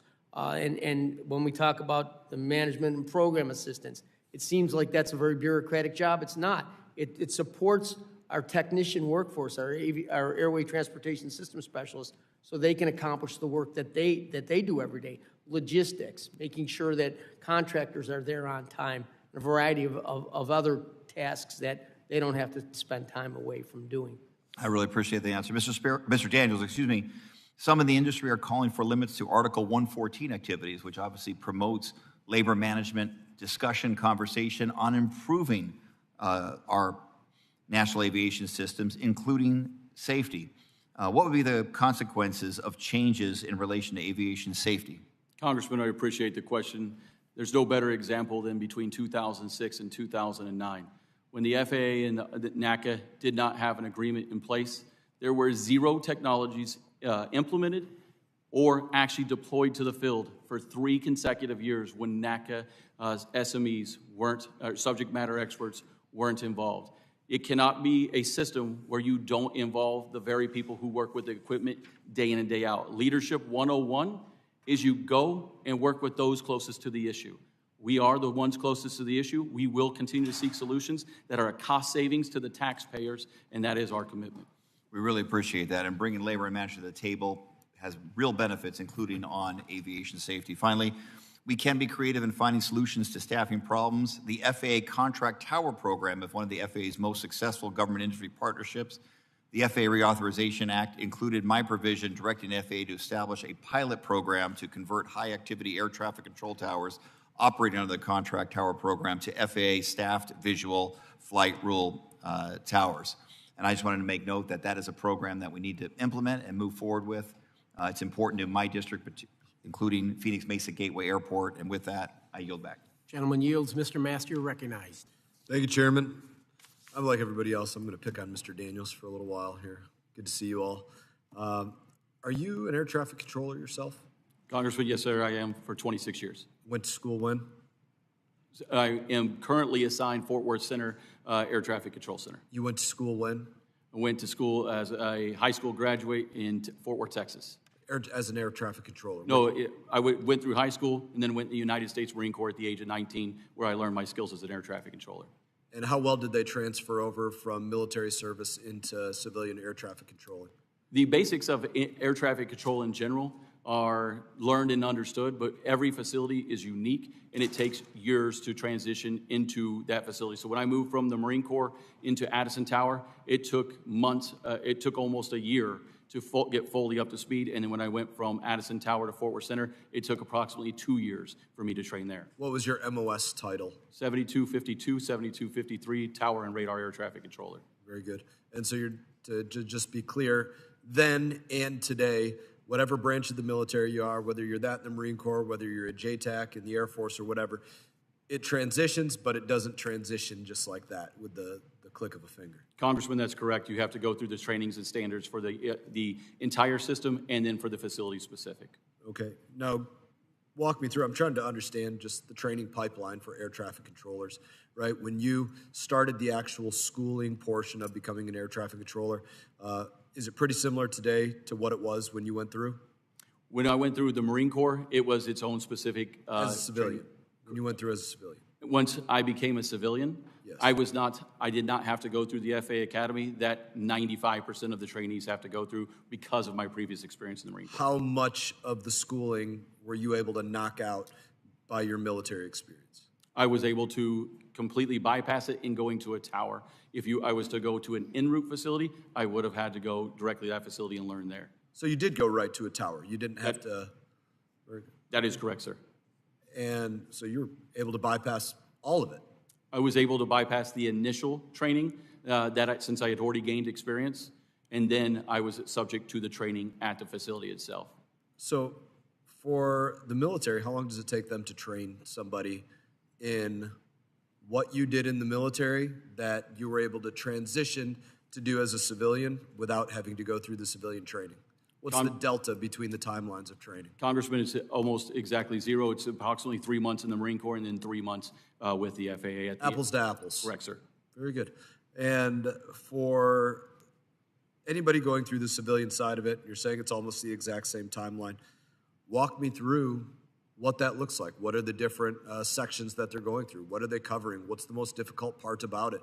Where do most of the people find attrition and start to fail out of it? Where's the really big part where you start to wash people and say, these are the right individuals and these are the ones that are not going to make it and successfully traffic our skies and keep people safe?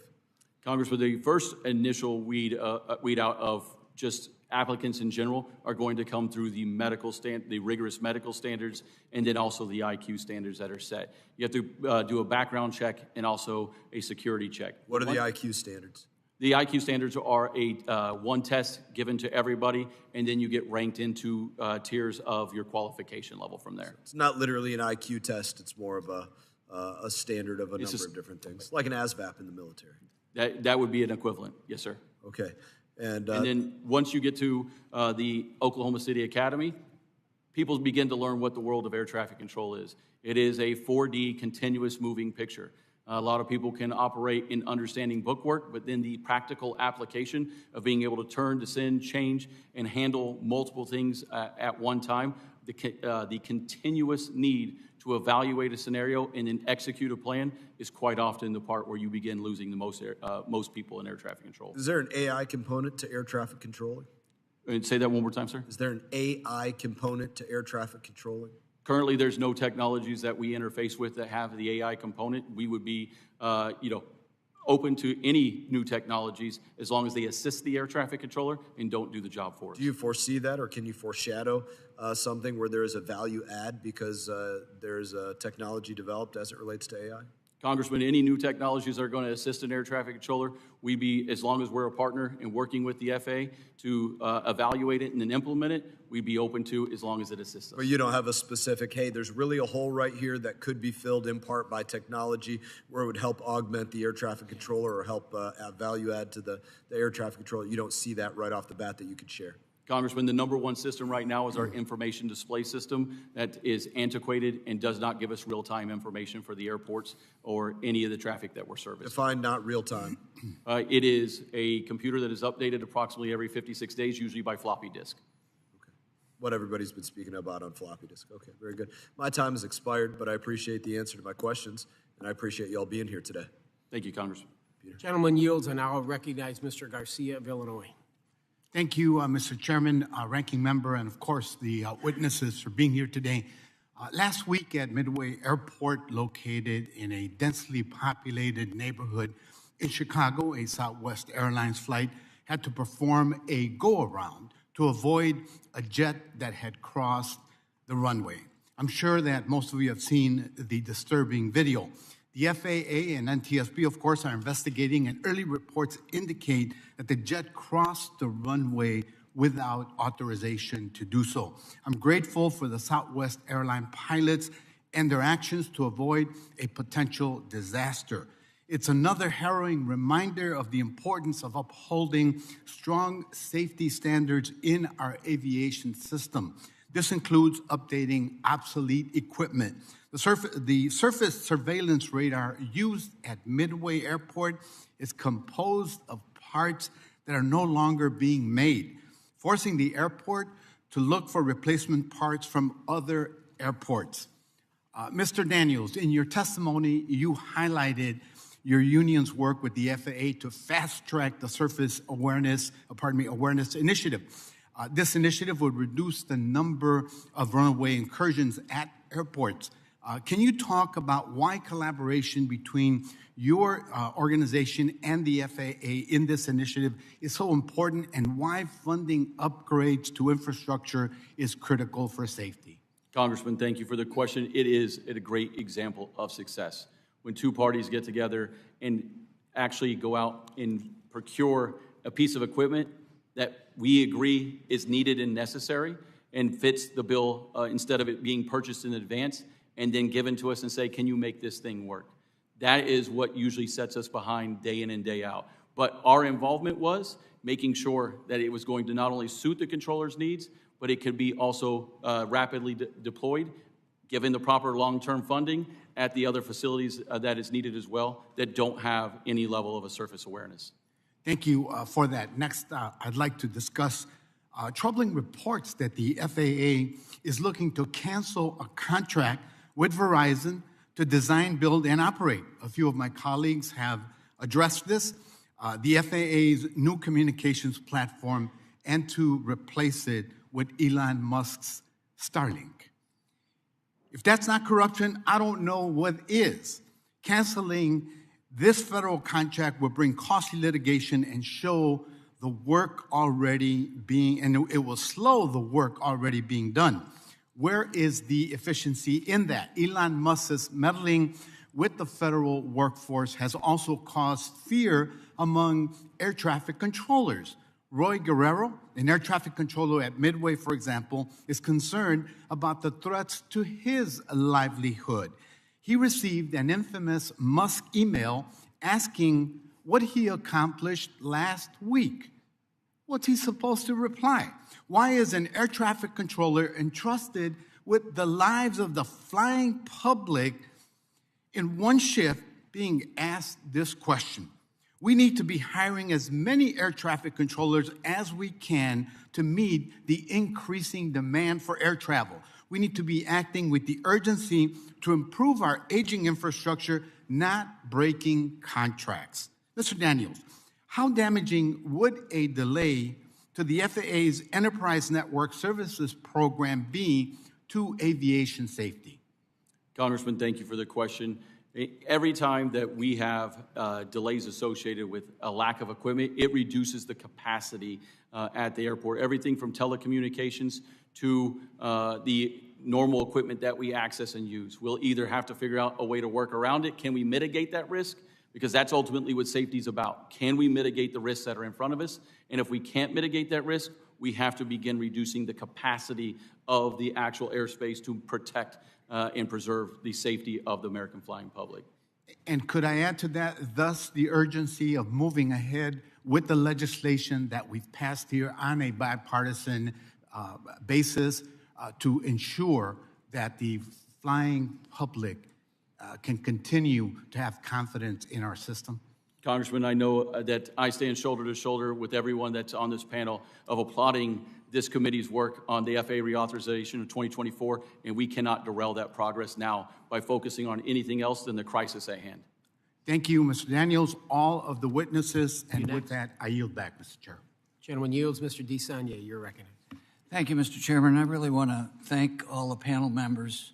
Having sat here and listened to your testimony, the sense of urgency that you all expressed was both frustrating because I share your urgency. I'm very happy with the work we did and all the comments you did, but frustrated in how we get to this position in this wonderful industry with everyone who's recognized how American leadership on aviation safety and the ability for Americans to travel is really quite remarkable, but that we let this crown jewel in many ways get to this point. And now my bill, the Safe Landings Act, which was a result of the near miss at SFO 11 years ago, where Air Canada flight came within 59 feet of landing on 3 loaded airplanes, and if it wasn't for the alertness of a United co-pilot, seeing he had lined up incorrectly, we wouldn't have gotten all those things. So the good news is we're all engaged. We need to ramp up what we reauthorized and then start filling the blanks. Mr. Callio, I was really struck by your comments, and I'm struck by it in contrast to a lot of the political debate right now about this partnership. Clearly, the aviation industry needs the public sector. This is public-private partnerships, but this is a model for your shareholders, for your, I've always argued it's a low return on investment business, but we still need to have investors, and we've got to respect them. But I was particularly taken by your comments, and I want to ask you the importance of looking at this critically. I was just saying to staff, I'm sure the insurance industry has sophisticated actuary reports on risk assessments when you get to this level of staffing. So one question is, are you aware of anything like that? And how we could really model the decrease from a sophisticated and analytical perspective, instead of relying on near misses, which are important, but just if you get to this level of staffing, where I live at SFO, this is the danger you have into the whole system. Do we have anything like that at a macro level where we could express to the administration that it's not about blindly cutting staff to increase efficiency? I refer to it as the Department of Dope. Having been a business owner for many years and believe in efficiency, there's lots of efficiencies we could work on in a nonpartisan, bipartisan way. Could you tell me just the industry and the partnership and the respect you expressed for the rank and file public employees? We don't have safety if we don't have competent rank and file public employees at the FAA. Could you just add to that comment? And if there are such analytics in your industry that you're aware of that would better help us guide the urgency of your testimony in getting the reauthorization amped up, but also further funding. Thank you, Congressman. There are analytics that we can get to you and provide to you. We look at them all the time. Obviously, our members look at them within their own companies to find the efficiencies, make sure they have the employees that they have. Overall, I would say there have been failings in terms of efficiencies, in terms of how money has been spent, how technology has been employed or not employed. And that's what I would urge this committee, frankly, to keep its focus on. We all have our parochial interests. We have a bigger issue here. We have to galvanize today to do what we can. And I would urge you to look, and we'd be happy to come in and talk about them. Yeah. We have provided short-term, medium-term, and long-term recommendations. We have the opportunity to do things right now in terms of an emergency funding bill. We could make a leap forward on where we are now. And that, I think, is incumbent upon all of us to do that. And again, keep our focus. Keep our focus. That would be great. Just a risk assessment. When we get to this staffing level, there's a higher risk. So looking at near misses are important, but there's got to be more sophisticated analytics than that. Mr. Daniels, I've mentioned this before, having been at the tower at SFO and listened to high-cost areas and the challenges in recruiting, which is where most of the volume is, in places like New York and D.C. and San Francisco and L.A. Could you speak to that a little bit? Your members have told me over and over again in California and here is you can't get young people to go into the field for a variety of reasons, but not least of which high housing costs. So the differential isn't significant enough. Congressman, thank you for the chance to address the question. We are not immune to the economy. We are not immune to having to move across and away from our families when we take and go to serve the American public in this job. We have members from coast to coast in many different areas. We will forever be bound by an airport, and those airports have high costs of living, and we must keep up with it, and we must sit down and work with this administration on the pay and benefits associated with it. And Mr. Chairman, this is an example of blue areas and red areas. Everybody travels, and they all have to go through these areas that are maybe Democratic areas just because of the volume, but your constituents, our constituents all over the country are going through them. So if we approach it from a safety perspective, that serves everyone. Thank you, Mr. Chairman. Thank you. The gentleman yields for the panel. We have votes at 1:30. I think we have 2 members yet, so we should be through here very shortly. Ms. Davids, you're recognized. Thank you, Chairman Niels, and also thank you to Ranking Member Cohen for holding this hearing today. Thank you, of course, to our witnesses for taking the time to be here. You know, millions of passengers are able to board, fly, and disembark flights in the United States every year thanks to the scores of hardworking personnel across our country and the most advanced technology in the world. Unfortunately and heartbreakingly, sometimes terrible accidents do occur, like the midair collision of Flight 5342, which originated in Kansas, and the military aircraft PAT-25. I do want to acknowledge and share my heartfelt condolences to the families, some of who I know showed up here today, and to all the communities that are grieving right now. Overall, the United States does still enjoy exceedingly safe national airspace and does so without a second thought. Safety isn't free, though. From fully implementing next gen and upgrading our air traffic control systems to training and retaining folks like aviation safety specialists and air traffic controllers, we have to continue to invest the time and resources to ensure that we're protecting the flying public. I do want to note that in the entire time that I've been doing this job, I have seen the professionalism and the commitment to safety of our aviation safety specialists and our air traffic controllers. And I want to continue the conversation about that human capital investment that was started earlier by my colleague, Rep. Titus. I'd like to start with a question for Mr. Spiro and Mr. Daniels. Can you talk through how long is the training process for becoming a fully certified professional controller or certified airway transportation system specialist? Thank you, Congresswoman, for the question. It takes approximately 2 to 3 years on average to become a fully certified air traffic controller. Congresswoman, thank you for the question.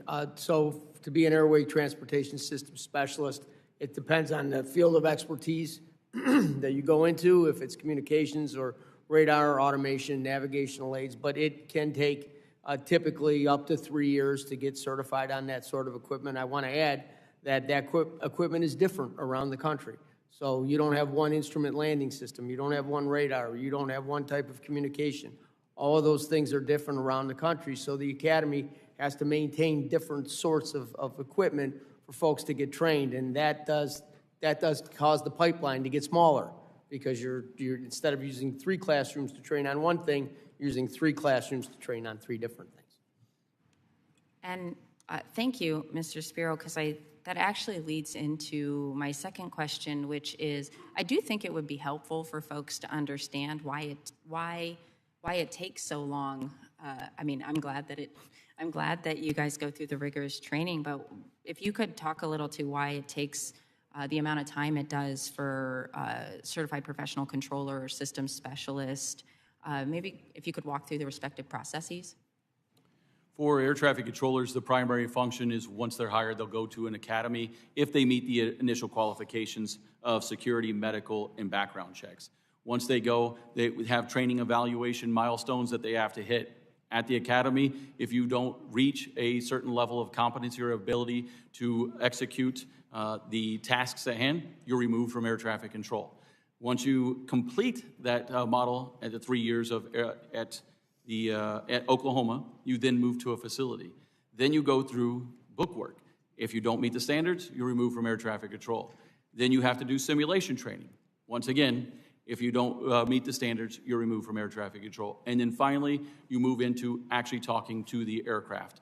And all of this is built in order to have the level of competency, have the level of understanding, so that way when it's not just the routine day or it's the complex day, it's when that moment hits that you have no idea about, that puts you to rely on those fundamentals, is why we have such a rigorous training process. Thank you. And when it comes to the airway transportation system specialists, typically they bring some of that skill set to the table already. Most of them learned navigation in the military, and then they have to go through principal schools with radar or automation, navigational aids, and it takes a significant amount of time to get that, and then have to get certified on the equipment before they're able to go to work as journeymen. Yeah, thank you. And Mr. Bunce, I will probably follow up, because I did want to kind of bring forward some of the delays that we've seen with the FAA as they've rolled out some of the next-gen elements and the timeliness of those. I know that there's they're in the final phases also of some initial Datacom deployment. So we'll follow up with questions. And thank you so much for being here again. Mr. Chairman, I yield back. Mr. Garcia, you're recognized. Thank you. And I think, I know we're wrapping up our hearing, so thank you all for our guests and witnesses for being here. Mr. Chairman, thank you.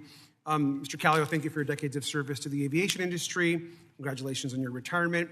I'm a newer member to the committee. I just joined, but I'm very interested in aviation, obviously in transportation.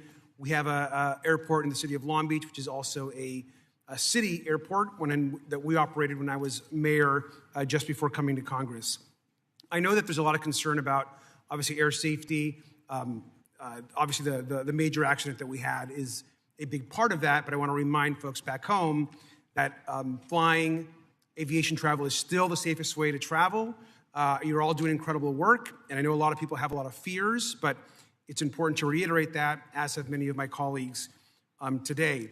But what I am very concerned about, of course, are the sudden decisions by President Trump and certainly Elon Musk to fire more than 400 FAA technicians that we employ through the FAA, and the confusion and the chaos that has caused. Our constituents are scared. There are, of course, accidents that happen, of course, that we need to investigate. But the concerns about the human capital are very concerning, and I couldn't agree more with my colleagues that have shared their concerns about needing more air traffic controllers, of course, and not less. And of course, we know that every person that works at the FAA, their central mission is safety, whether they're an air traffic controller or not. And the decision to have those firings happen, particularly following the days of the crash, are very concerning. Now, I personally believe that the President and Elon Musk have undermined safety by doing so. These have been, all FAA employees are critical personnel as far as I'm concerned, and we do understand that layoffs have impacted the FAA's Aviation Safety Division, the Certification Office, Flight Standards Office, the Office of Airports, and the Air Traffic Organization. Now, Mr. Sparrow, I know your organization represents FAA employees that have been recently fired by the new administration. Could you give us very briefly just one or two examples of what responsibilities these workers actually had? Certainly. Thank you for the question, Congressman. So, aviation safety assistants keep the skies safe by supporting aviation safety programs. They handle critical documentation. Aeronautical information specialists collect, evaluate, prepare critical navigation data, maps, and procedures. And then we have maintenance mechanics. They keep facilities running by repairing, maintaining buildings, utilities, infrastructure, everything from carpentry to air conditioning. Thank you. And to me, all of those are critical positions. We should not be letting go of those positions, especially after having concerns about what's happening right now and trying to make our airspace safer. And so thank you. Mr. Daniels, you've worked as an air traffic controller. I have to imagine your ability to do your job ensures and depends on other FAA employees. Is that a fair assumption to make? Thank you, Congressman, and yes, it is. It is an ultimate team sport that we do every day. So again, we shouldn't be letting go any of these FAA employees, especially right now, and it's a shame that Elon Musk has been given the ability to do so. I just want to also just add, we've heard reports of another priority for Elon Musk, of course, which is potentially to abandon a 15-year, $2.4 billion FAA contract with Verizon, which in my opinion is completely shameful and in my opinion also speaks to the level of corruption that is possible in this process. We know that he wants, of course, the contract to go to his own company that he personally owns, which is SpaceX. Now, I agree with Ranking Member Larson in thinking this absolutely should concern this committee and should concern the entire Congress. I'm also worried about its impact, of course, to workers. Now, Mr. Daniels, given your experience, how much time and money could be wasted if the FAA started back at square one in the process with a new company? Congressman, thank you for the question. Regardless of who awarded a contract, it's vital to us that NATCA remains involved in being a fully collaborative partner in not only the testing, but also the implementing of any new technologies. We are the ones that are going to make sure that it has cost savings, and we cannot impede the progress of it at all. And as I understand, the contract with Verizon was to upgrade a huge amount of critical communications infrastructure. Is that correct? Can you say the question one more time, sir? The process, the contract with Verizon is to upgrade a huge amount of critical infrastructure.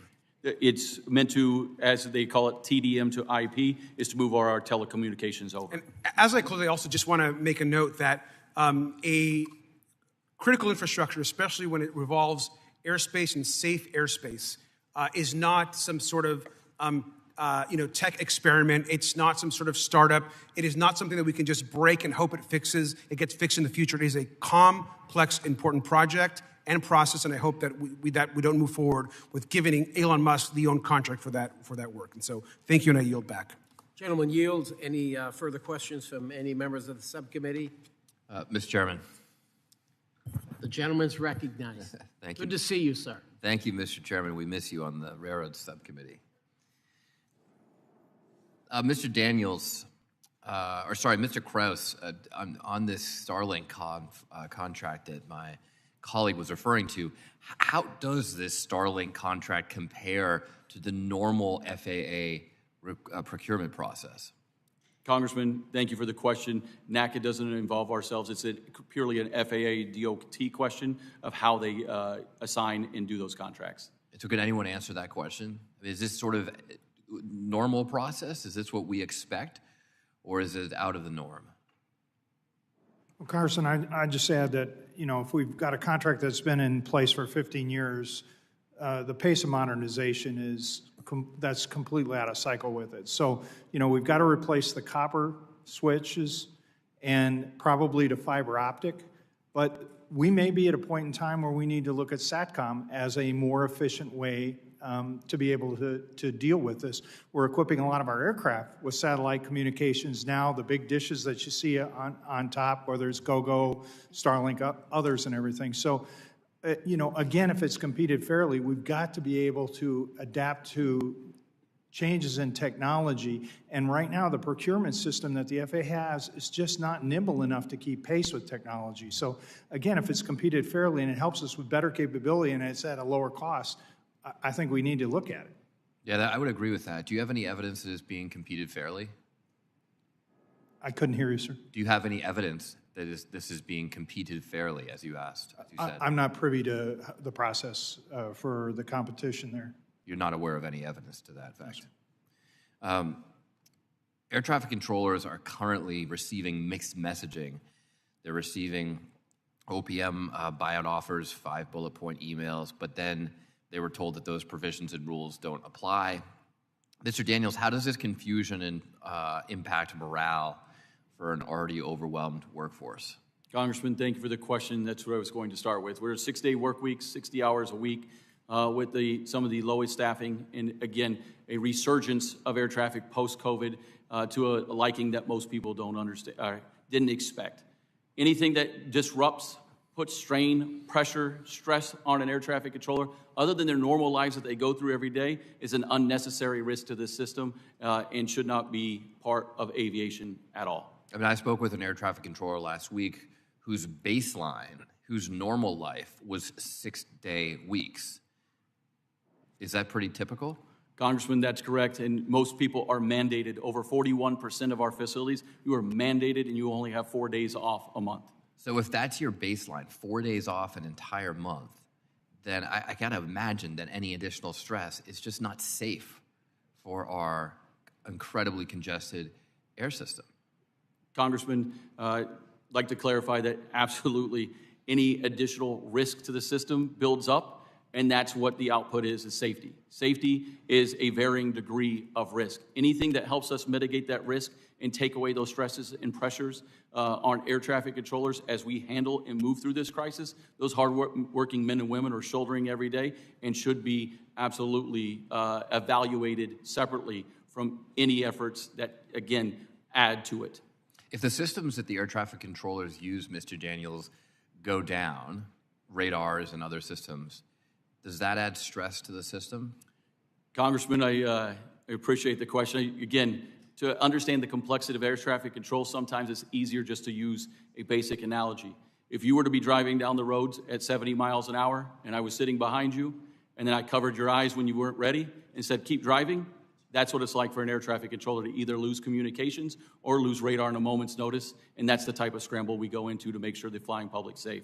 Well, the problem is that Secretary Duffy claims that no air traffic controllers were fired by Mr. Musk, yet there are reports that there have been layoffs of FAA workers who fix these things, who fix radars and other air traffic control systems.